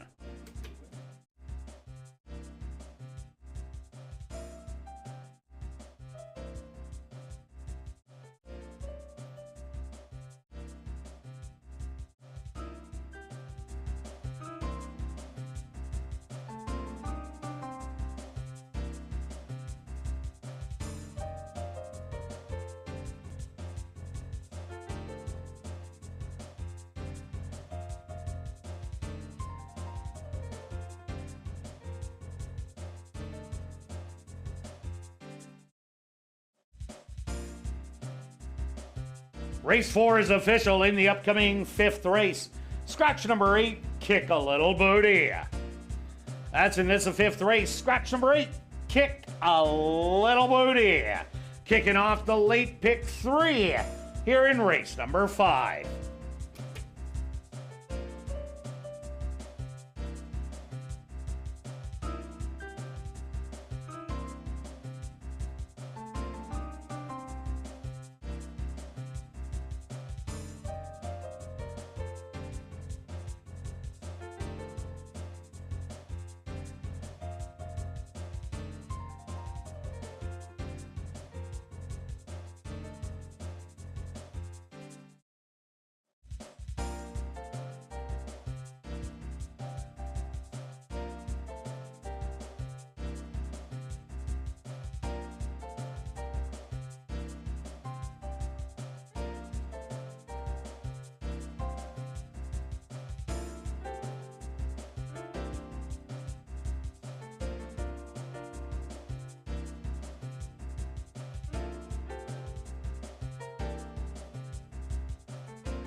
Do you think Boo Radley ever really comes and looks in my window at night?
welcome back down the paddock for race number 5. We have a $3,000 claimer for fillies and mares 3 and up that are non-winners of the year. They're going to go 5 furlongs. Stretch number 8, Kick a Little Booty. Stretch race number 4, E2 Babu at a short price. Yeah, a little surprising. It's the first horse I could say the name this year, and I kept saying it, and you kept saying it's going to run third. Yes, and then he kept going and going. Antonio put the horse in a great spot. The 7 was short, needed one start. So 6 was on the outside. E2 Babu, the 3 was on the inside. And that's how, and he ended up on the outside, but he had the short trip around. yeah, it was a good ride. Not surprising. I've liked the horse in the past. I just didn't think he could get up. Anyway, couple things. Thanks for everybody for getting in on the pick 4. Lot are alive. We are not. 70,000 in, bigger than last year, more than double. A couple stats from last year. So opening day was 37,000, and a $2 pick 4 ticket paid 2,200. Kurt's friend that he talks about was probably on the second day because we underestimated because the $2 ticket was $9,000. So there it was. That's the one it was. Well, I'm getting old, Stretch. Yeah, you're pretty close. It actually was on. We didn't. Oh, doesn't matter. You were pretty close. 45,000. Also, so appreciate the support. Hopefully you keep it going. And I think that was a lukewarm kind of favorite. So I don't think we'll see how many tickets are alive, which we'll post on the screen in a little bit. Let's go. Moving on. Graphics look great, by the way, with those chiclets. They definitely do. Except I saw my chiclet going backwards at the end here. All right. Let's go to another speed horse. And a little off on which speed horses are going gate to wire. But let's try the 5. I like this angle, comparing to which horses run off a layoff. And this mare won last time in a layoff, battled very gamely. 5 furlongs is the right price or right distance. Most of these haven't started. Is there anybody that's just the 4? Just the 4. Just the 4 has started. So everybody's kind of on an equal playing field. I think that's what'll help this horse go gate to wire. Won a few races. Nice workout coming in. Yeah, Stretch, I'm with you on Know What I Mean. The other horse I like in here is number 6, A Star to Be. That first time out, ran against Know What I Mean, and I was drooling getting 10-1. The horse made a belated rally and got beat by 2 3/4, but has a lot of nice works coming in. This is a horse that has run every year fresh and ran big races first time out. So I'm looking at A Star to Be to not have that sitting near the back of the pack and making that late charge. I expect it to be a little more forward in the race like it was later on in the year when the horse did get Lasix for the last 4 starts after it got claimed. So it's Lasix today. I think A Star to Be, a big shot in here, and so does everybody else, has 7-2 on the board. Yeah, we've backed this horse before and has run well and not run well. So I know there's some back class on this horse as well. Let's go to the 2 steps faster. Should get a nice stalking trip. I think this horse is more of kind of an evenly run type horse. And if the 5 tires a little bit or gets some pressure, and the rail has been a nice spot, and I'm on a jockey that's already won 2 today. And it's good to jump on the hot jockeys because it's just one of their days. So 5-1 is a fair value for me. 8 of 11 in the money at the distance. Yeah, definitely. Another horse that I do like in here. Take a look at number 4, Dacamo Rose.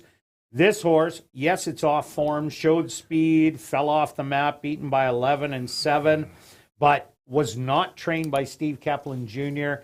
Now it's back in his barn. He was a leading percentage trainer last year, and his horses just ran lights out that he had from Fawner. So I expect this horse to show some speed in here. There isn't a pile besides Know What I Mean.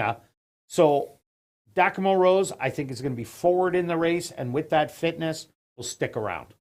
For sure. I'm going to add one on just a couple of handicapping angles that I like, and that's the 1 horse. One with the rail could be the spot to be. I like how Wendy's got this horse with steady works, basically every 6 or 7 days, one after another, and that's just an angle I like to see. The horse is obviously ready to go, And as mentioned on the ASD Live, I think whoever is really ready to go in this field could be probably is the winner. They're all kind of similar. It's a matter of who's feeling the best today.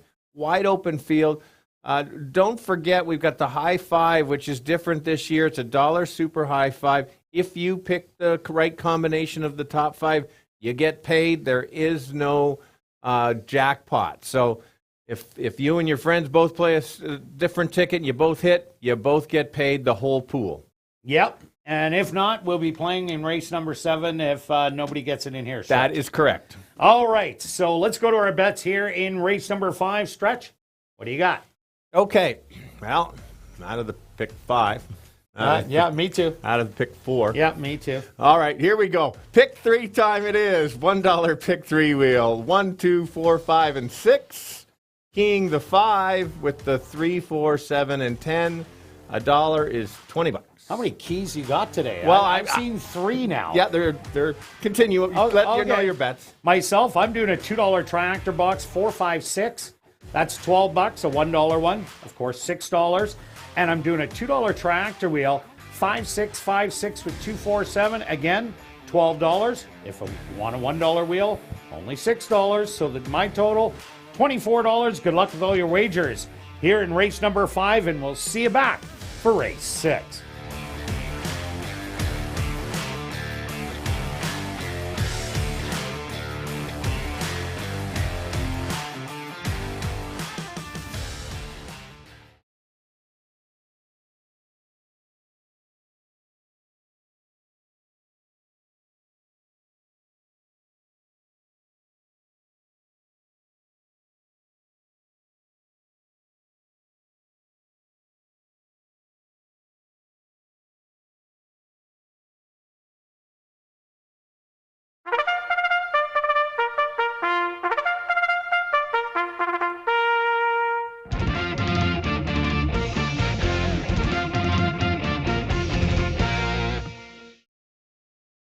The horse on the track for race number 5, our VIP Fan of the Night purse.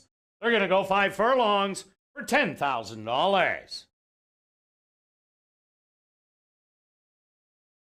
Number 1 is What Up Now, JT.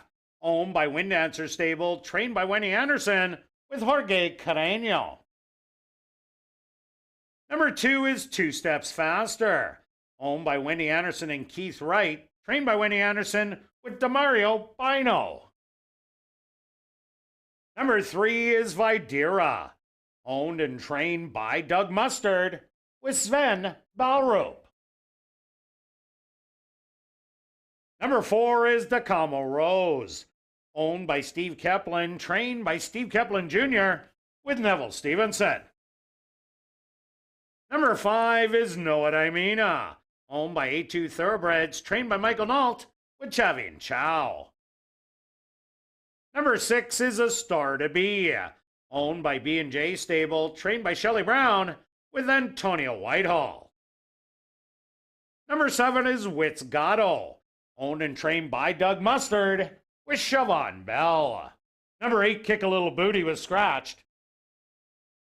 Rounding out the field is number 9, Time for a Song, owned by Black Diamond Stable, trained by Tom Gardapi Jr.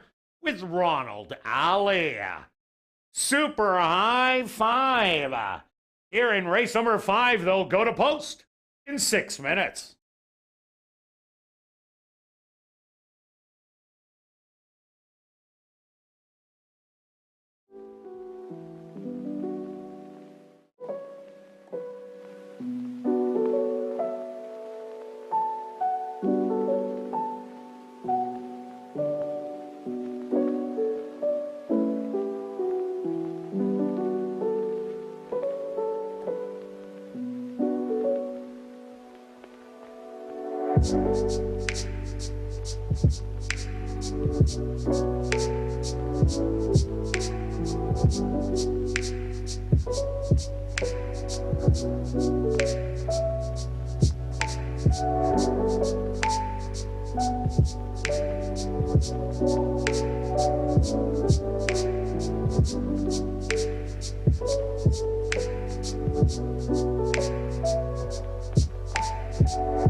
It's now 2 minutes to post time at ASD.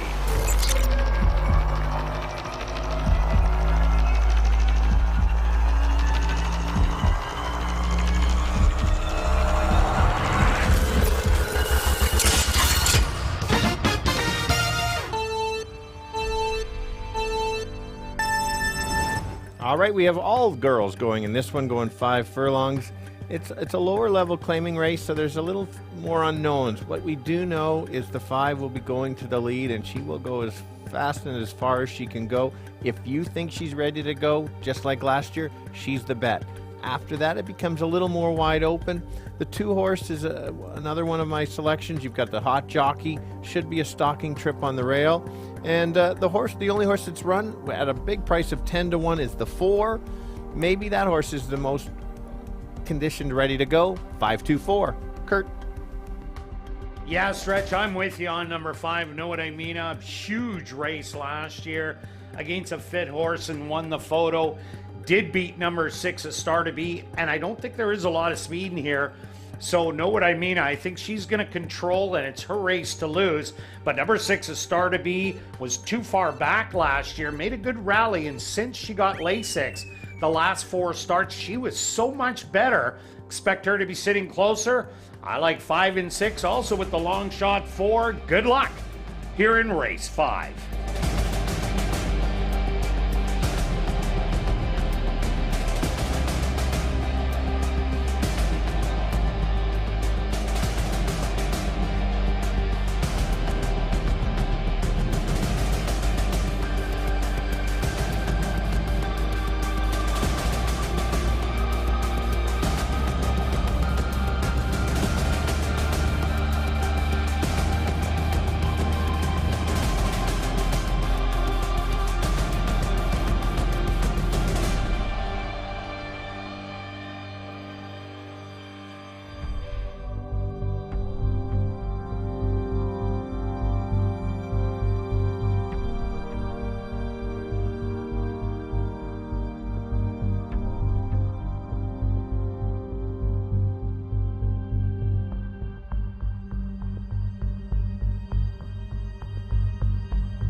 A Star to Be will be the first to load into the starting gate without jockey Antonio Whitehall. Once she does get in, he will climb back aboard.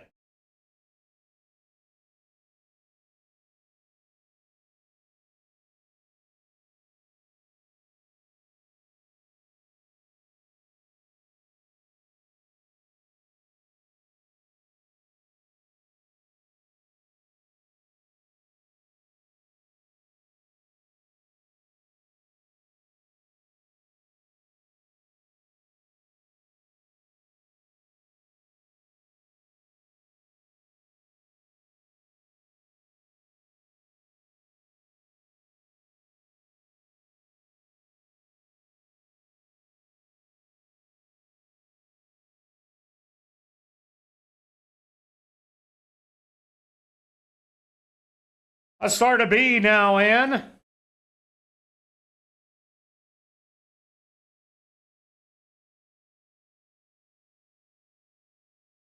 Next up on the inside, What Up Now, JT.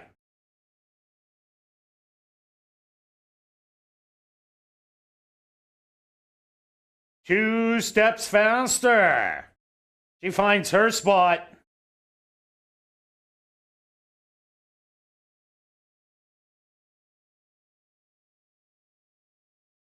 Videro will be next.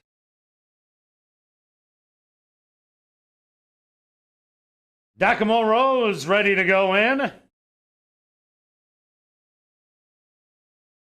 The favorite at 6-5, Know What I Mean is in.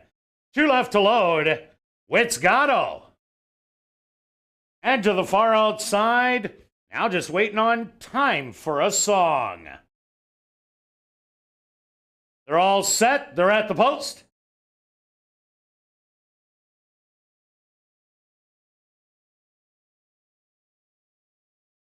And they're off. Giacomo Rose from the inside shows early speed with Know What I Mean. To her outside, now taking over as the leader. Settled back 5 lengths. That's A Star to Be. Another length to Videra. Moving on the outside, Time for a Song with Witzgato in between horses. The trailer's 2 steps faster. And What Up Now, JT. 23 seconds, the opening quarter. Know What I Mean with the lead. Giacomo Rose in between horses, 3 wide. A Star to Be, full of run, these 3. A Star to Be now takes over, back to second. Giacomo Rose, but A Star to Be is just pouring it on and drawing off on this field and gonna win by 4. Giacomo Rose, second best. Third's gonna go to 2 steps faster, and fourth to Videra.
Stewart's opposed to number 6, A Star to Be.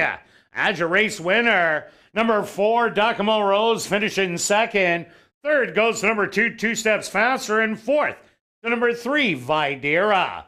They went the opening quarter 23-1, the half 47-1. Time for the 5 furlongs, 1 minute and 1/5.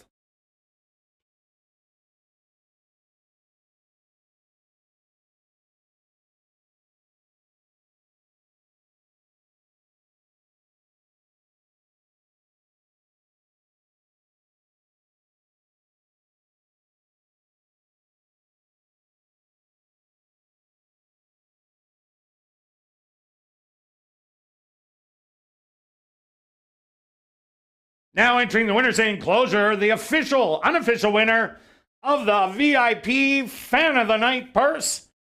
That's number 6, A Star to Be.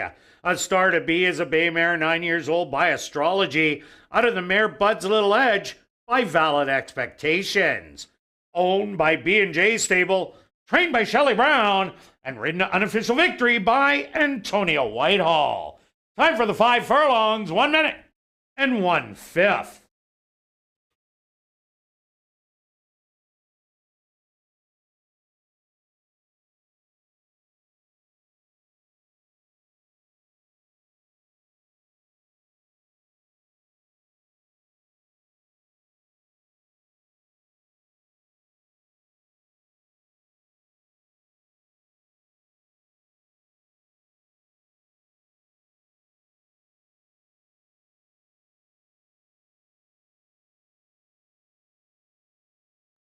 Congratulations goes out to jockey Antonio Whitehall.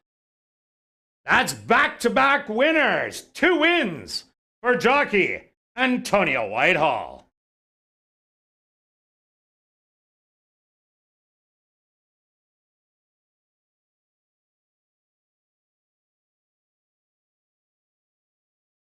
Race 5 is official in the upcoming 6th race. Number 6, Olive's Candy, will run on Lasix. Number 8, I Am Mila, make the jockey Damario Beno. That's number 6, Olive's Candy, will run on Lasix. And number 8, I Am Mila, make the jockey Damario Bino. Late double wagering kicking off here in race 6. They go to post in 18 minutes.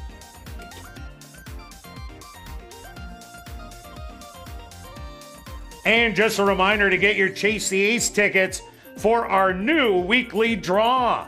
The progressive jackpot is guaranteed at $5,000 if you pick the Ace of Diamonds. Tickets start at $5 and are available online at asdowns.cta.com or in person at guest services or at the VLT cashier's cage. The weekly draw takes place Thursdays at 11 a.m. These proceeds do support community charities, including Final Furlong, the Winners Foundation, Manitoba Indigenous Cultural Education Center, and Indigenous Languages of Manitoba. By purchasing a ticket, you are helping these charities make a positive difference in the community. Thank you for supporting the Chase the Ace ticket program.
welcome back down the paddock for race number 6, kicking off late double wagering for an allowance race for filly 3-year-old maidens. They're going to go 5 furlongs.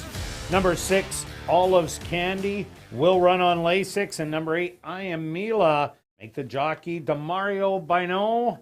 All right, Stretch, star to be, Gotham. Yeah, we just talked off camera about the key to that horse. You mentioned the horse runs well fresh, which there's no doubt about that.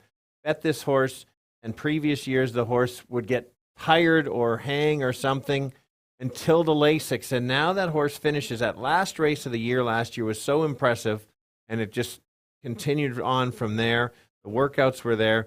Very good pick on your part there. It's just unfortunately the betting. Yeah, my betting was horrible. It wasn't. It was horrible Nah. because I bet the tractor twice. The exactor for $1 paid $64. I went for a $2 try box. I would have done the exactor box, $128. Hopefully, a couple people out there did and jumped aboard a star to be. But yeah, she definitely ran huge. Antonio Whitehall, 2 wins.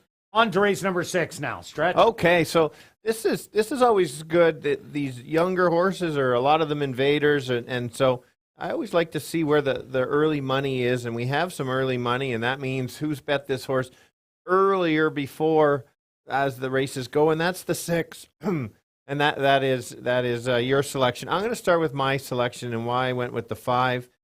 Horse is coming from Woodbine. We already had a Woodbine winner today, first and a second in Woodbine. Yep.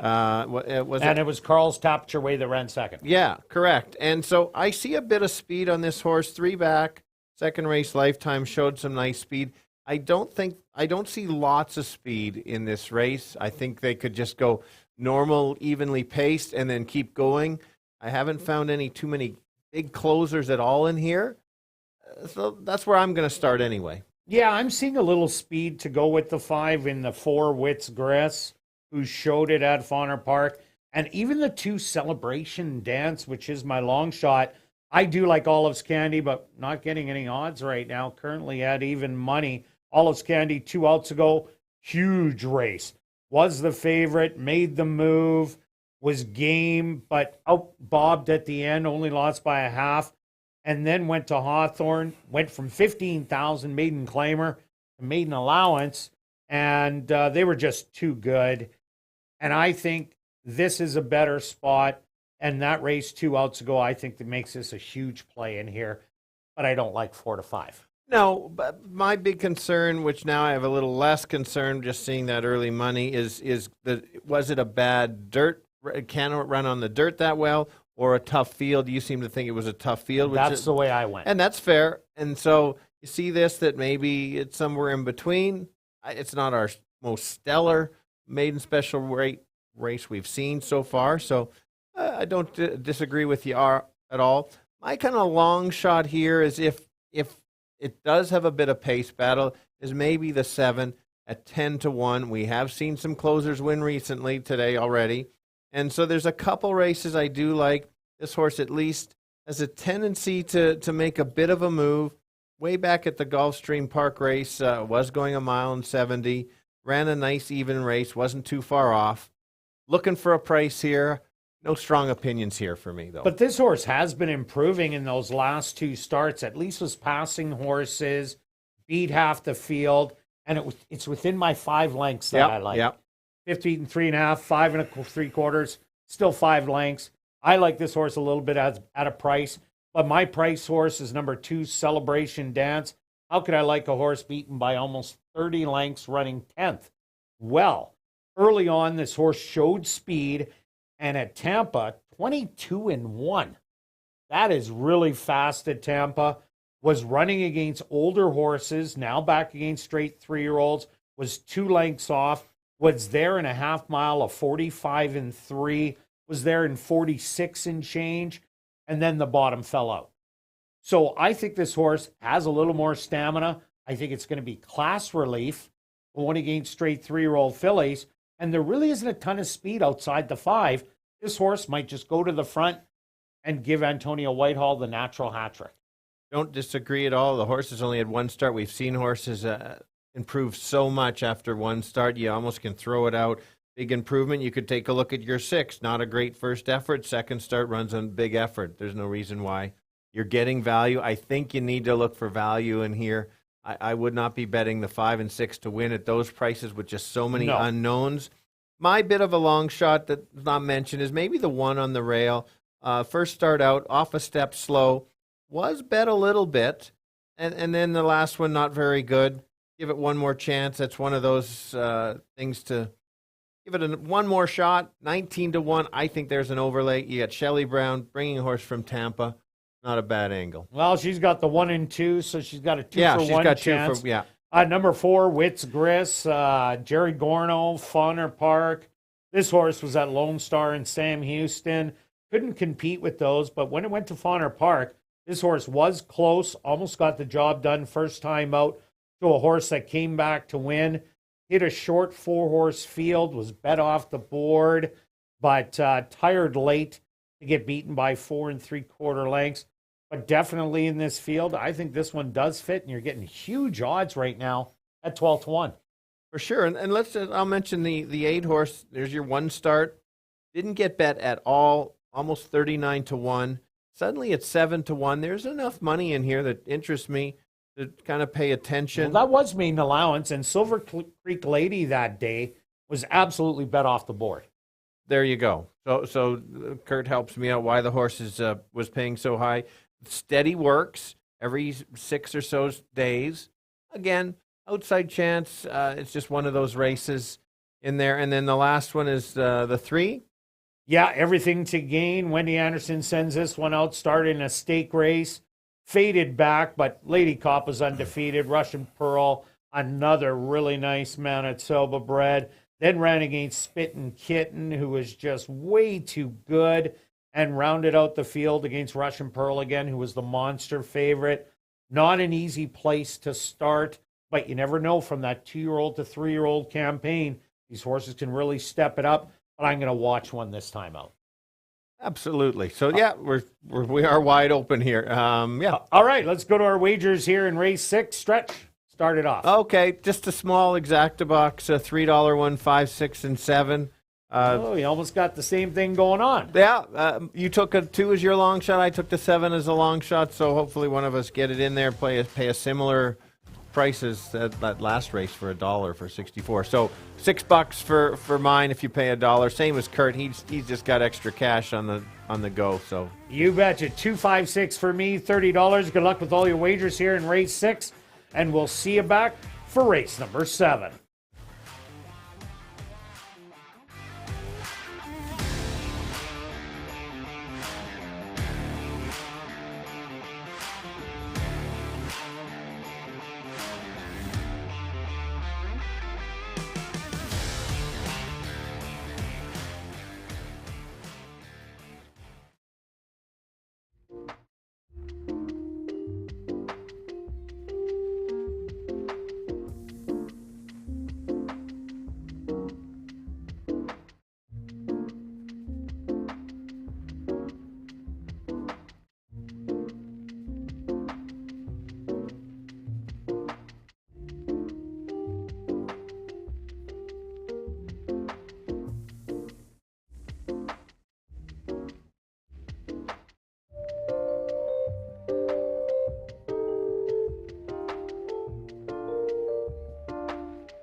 The horse are on the track for race number 6.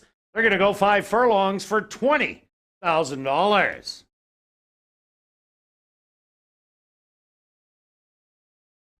Number 1 is Ashes to Ashes, owned by Shelley Brown, Bet Holtman, Steve Holborn, and Christina Bell, trained by Shelley Brown with Ronaldo Cumberbatch.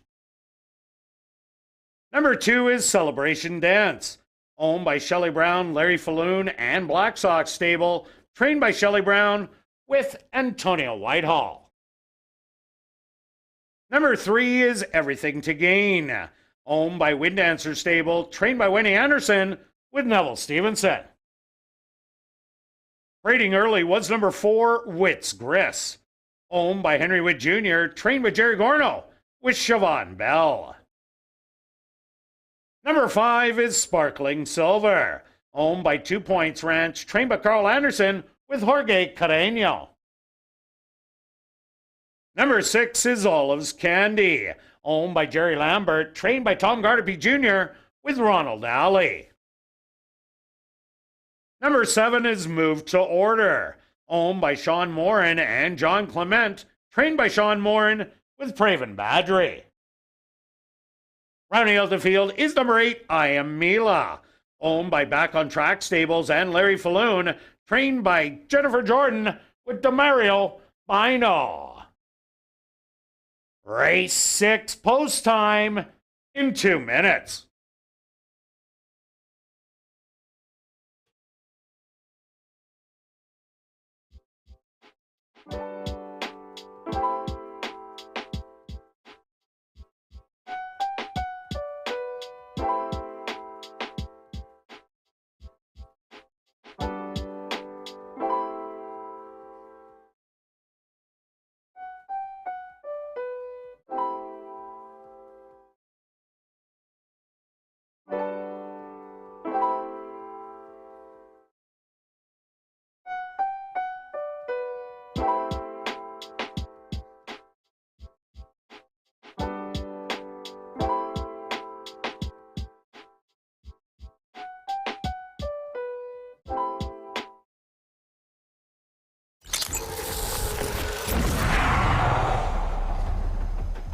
It's now 2 minutes to post time at ASD.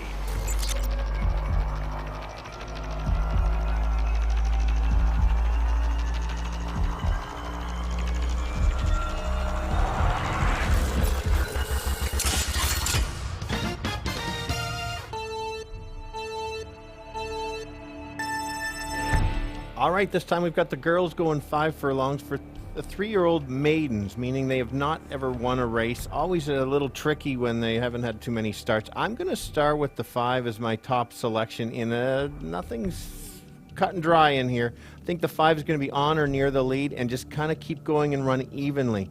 We've seen the Woodbine horse already win today. We've got another one. I think there's that one. 6 horses, Kirt's top pick. That horse can run a couple of the long shots. My long shot at 10-1 is the 7. Hopefully can sit relatively close and make a late move to help it make it pay at 10-1, 5, 6, 7. Kirt? Yeah, Stretch, I went to the current favorite.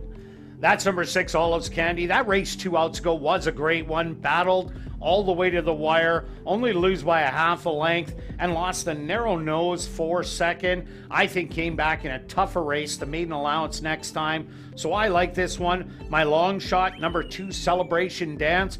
This horse just might hit the front end and not stop. You get a hot jockey who's won 2 in a row, looking for the natural hat trick. So I like 6, 2, and 5. Good luck here in race 6.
time.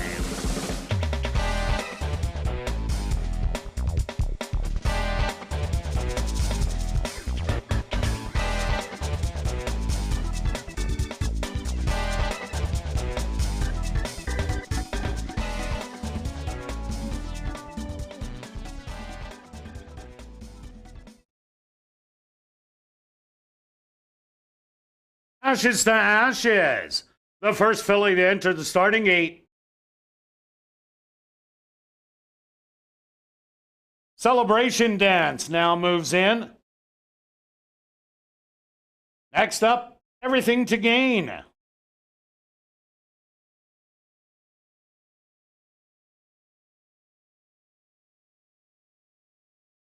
From the middle, it's Grist goes in.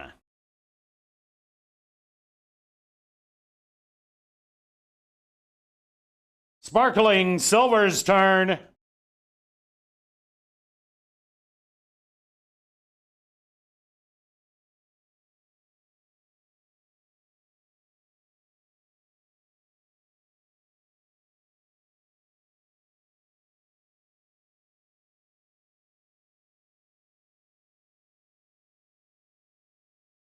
Sparkling Silver will now be loaded without jockey Jorge Carreño aboard. Once Sparkling Silver is in, he'll hop back aboard.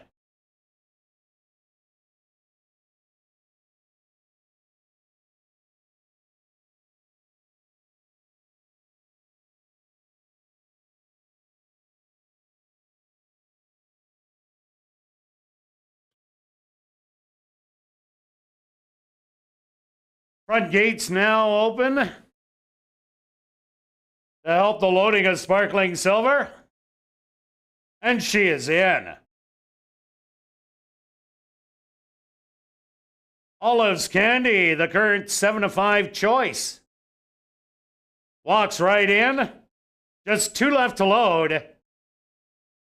Move to order. Now just waiting on I Am Mila on the outside. They're all set. They're at the post. And they're off. From the middle of the track, that's Sparkling Silver. Showing good early speed. Celebration Dance is equal to the task and shows speed on the inside. 3 wide, Olive's Candy is stalking those leaders. A gap of 3 lengths back. Move to order, trying to reel them in. Backing out of it, Wits Grist, Ashes to Ashes, had some trouble, is now the early trailer with Everything to Gain just ahead. They went the opening quarter, 22-3, and Sparkling Silver now takes over as the leader. Olive's Candy to the far outside, full of run, trying to fight back Celebration Dance, but it's Sparkling Silver. Olive's Candy, the favorite. These two coming up to the 16th pole. Bobbing noses. Olive's Candy on the outside has got the best stride and is going to take it. Sparkling Silver second best. Celebration Dance in third, and fourth move to order.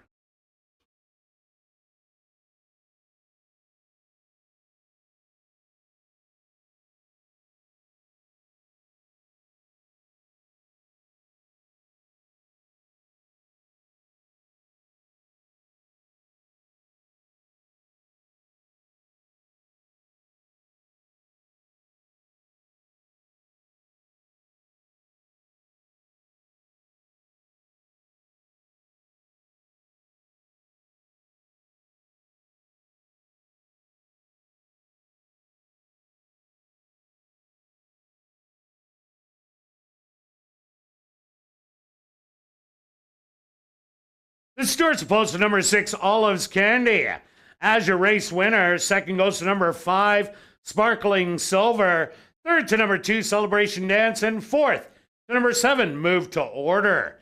They went the opening quarter, 22-3. The half, 47-1. Time for the 5 furlongs, 1 minute and 3/5.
Now entering the winner's enclosure, the official winner here in race 6, that's number 6, Olive's Candy.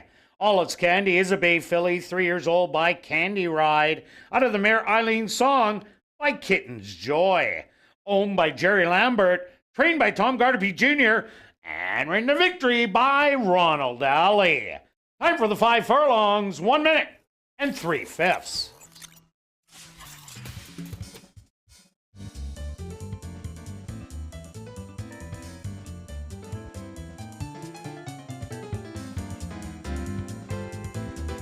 Race 6 is official in the upcoming 7th race.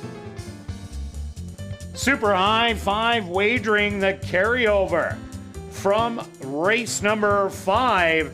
$2,500 will seed the Super High 5 pool here in race number 7.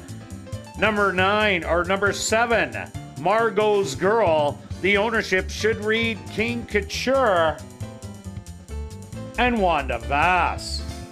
Number 9, Barefoot Dancer. The ownership should read Back on Track Stable and make the jockey Ronald Alley. Super High 5 wagering here in race number 7. They go to post in 18 minutes.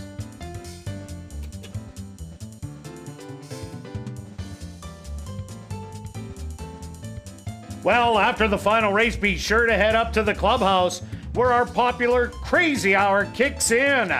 Beer, shots, and wine are just $4.75, as well as 25% off all appetizers, plus 140 VLTs ready for action until 1 a.m.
And welcome back down the paddock for race number 7. We have an allowance optional $10,000 claimer for fillies and mares, 3-year-olds and up. They're going to go the 5 furlong distance.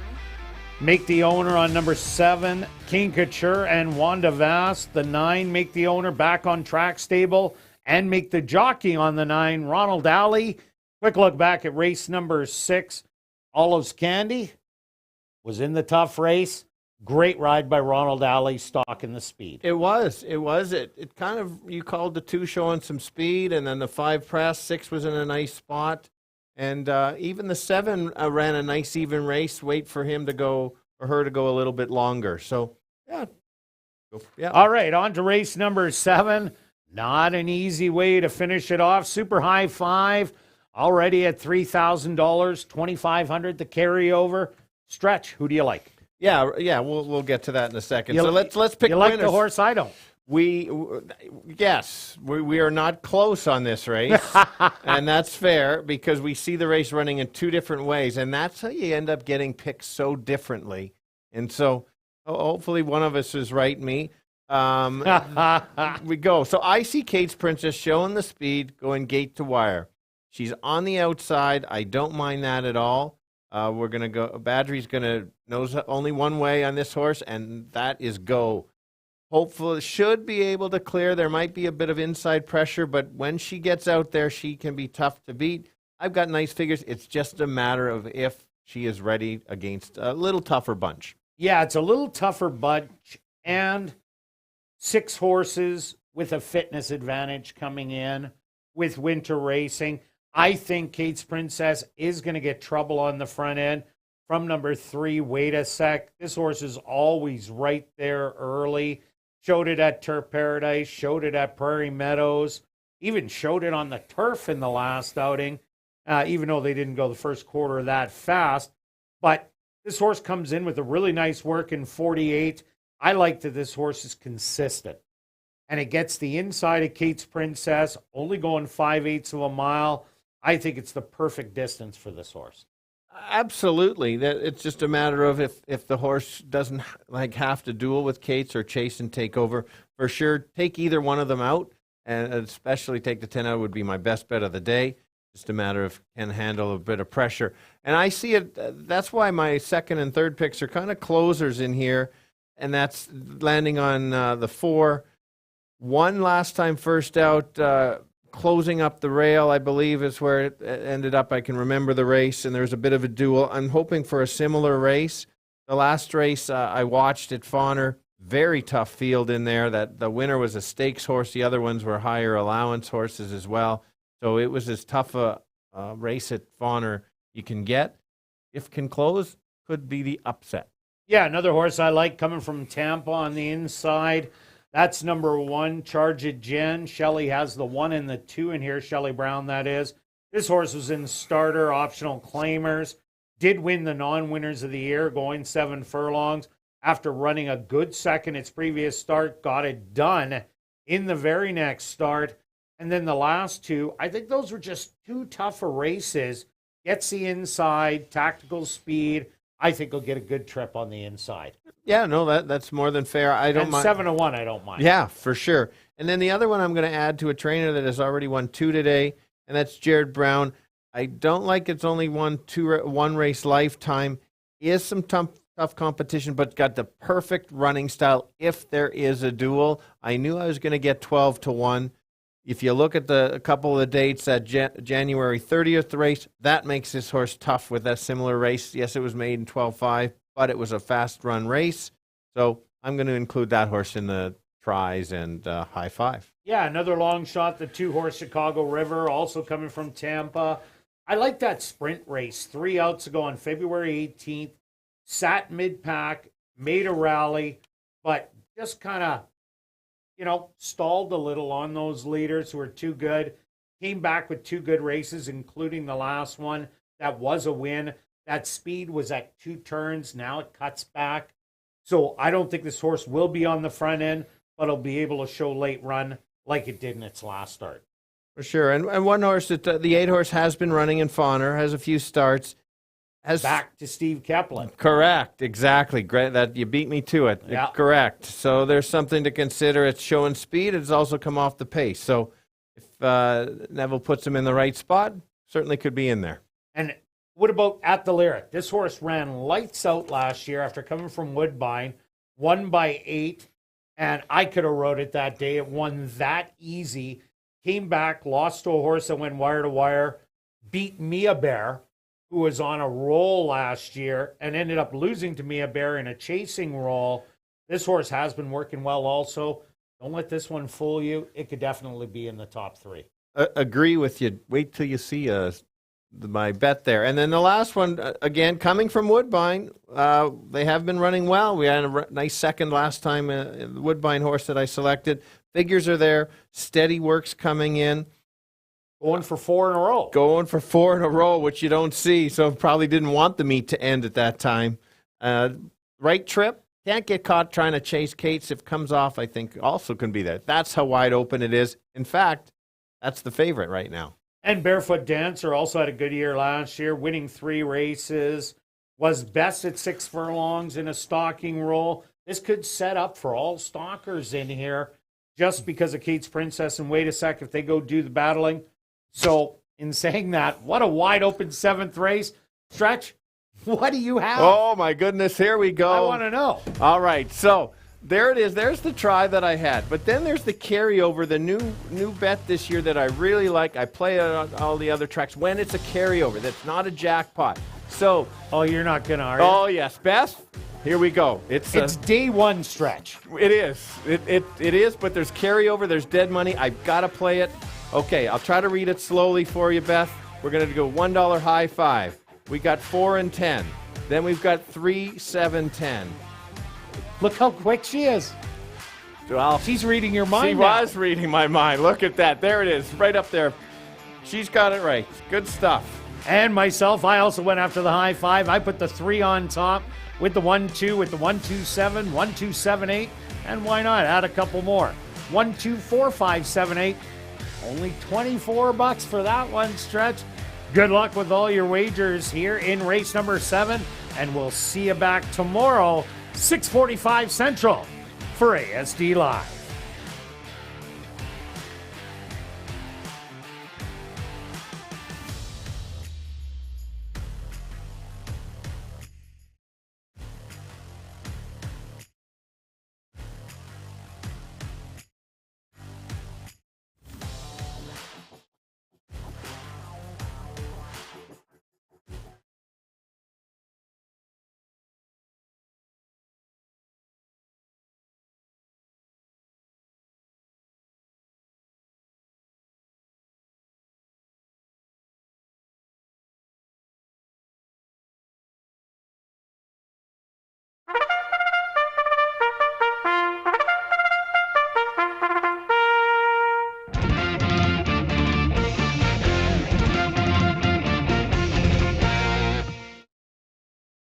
The horses are on the track for race number 7. They're going to go 5 furlongs for $16,500.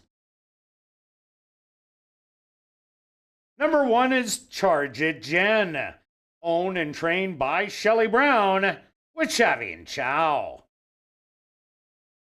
Number 2 is Chicago River, owned by Shelley Brown, Gene McEwen, and Black Sox Stables, trained by Shelley Brown with Ronaldo Cumberbatch.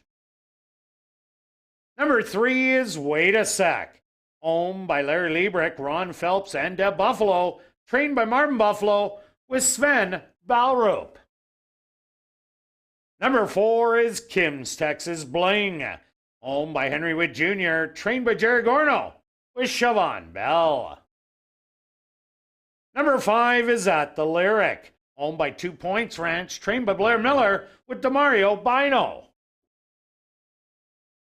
Number 6 is Blazing Sky, owned by Bill Meikle and Wind Dancer Stable, trained by Wendy Anderson with Antonio Whitehall. Number 7 is Margot's Girl, owned by King Couture and Wanda Vass, trained by Jared Brown with Jorge Carreño. Number 8 is Cyclone Sorority, owned by Parker Wallette, trained by Steve Kepplin Jr. with Neville Stevenson. Number 9 is Barefoot Dancer, owned by Back on Track Stable, trained by Jennifer Jordan with Ronald Alley. And rounding out the field is number 10, Gates Princess, owned by Bonnie McCrory and Gary Danielson, trained by Gary Danielson with Praven Badry. Super high five wagering. Here in race number 7, they'll go to post in 3 minutes.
It's now 2 minutes to post time at ASD.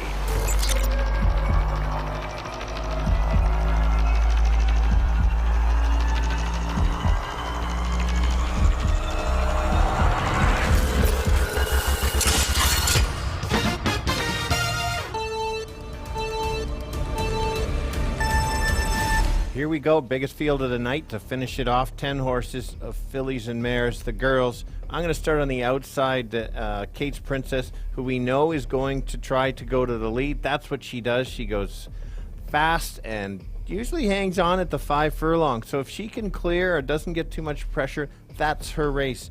If there is a battle up front, my long shots are the closers, the 4 and the 7. The 4 has won at this distance last year at the Downs. And then the 7's been running well, little lower, moving up in class, right running style. Could be boxcars if there's a duel up front. 10-4-7, Kirt. Yeah, Stretch, I think there is going to be a battle on the front end. So I like this speed horse on the inside. That's the 3. Wait a sec. This horse has been knocking on the door in a lot of races. This year, 3 starts, a win and a third. Throw out that last race. That turf race, that was just a trial run. So its best races, I think it's good enough to win. I also like the 1 and 2, both Tampa Invaders out of the Shelley Brown barn. Good luck here in race 7.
It's time.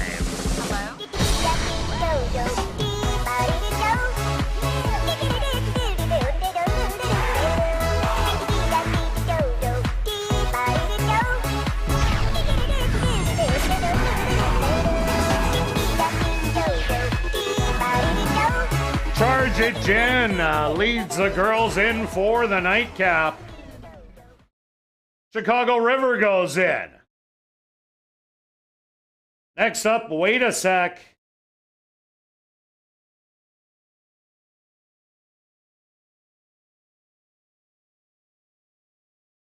Kim's Texas Bling's turn.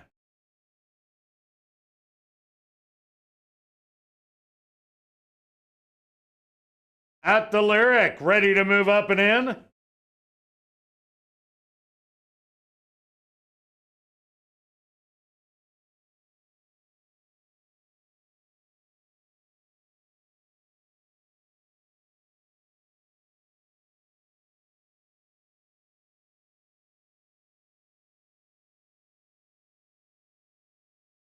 Blazing Sky steps right up and in. Margot's girls' turn. Cyclone Sorority is in. 2 left to load. Barefoot Dancer.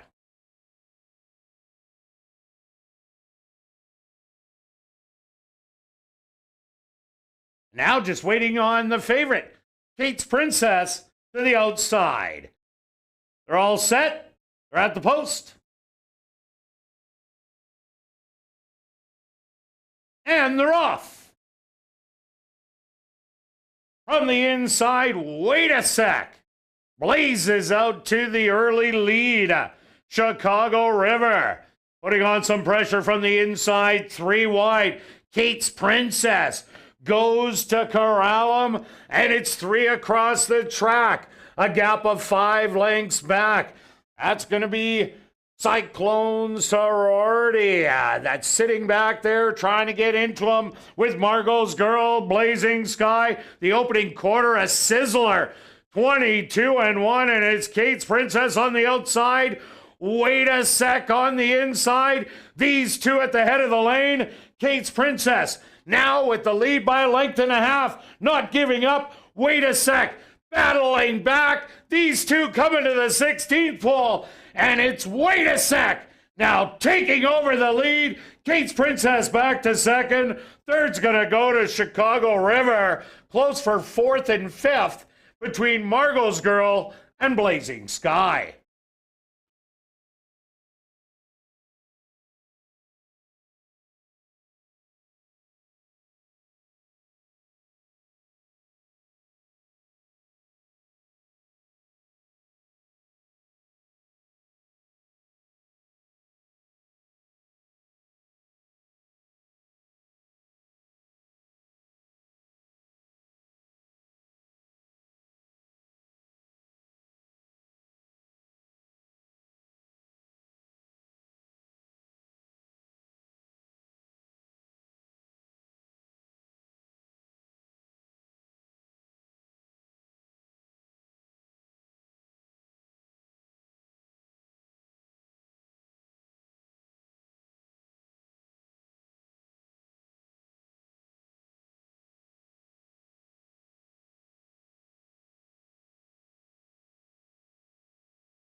The Stewards are posted number 3, Wait a Sec, as your unofficial winner, and called a photograph to determine the place and show positions.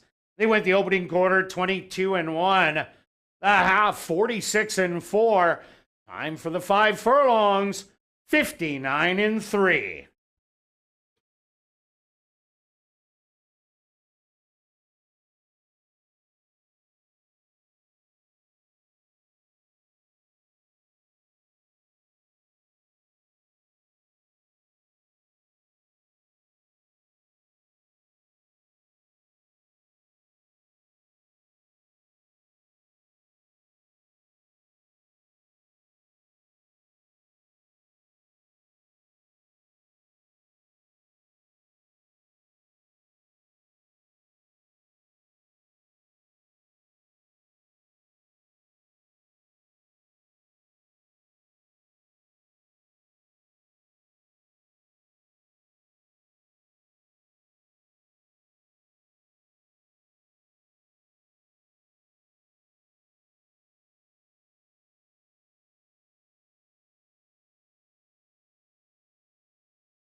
Results of the photo show number 10, Kate's Princess. Finished in second. Third went to number 2, Chicago River. And fourth to number 7, Margot's Girl. Now entering the winner's enclosure. The unofficial winner here in race number 7, that's number 3, Wait a Sec. Wait a Sec is a chestnut filly, 4 years old, by Uncaptured, out of the mare Elegant Finish by Spice Town. Owned by Larry Liebrick, Ron Phelps, and Deb Buffalo. Trained by Marvin Buffalo. And ridden to victory by Sven Balrup. Time for the 5 furlongs, 59-3.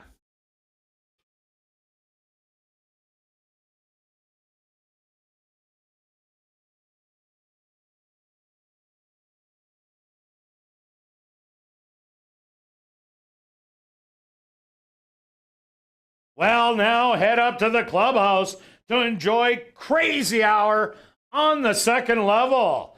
Beer, shots, and wine just $4.75 and 25% off all appetizers. Racing resumes tomorrow night at 7:30, then next Monday and Tuesday at 7:30. See you then. But now, let's head up to the clubhouse for Crazy Hour.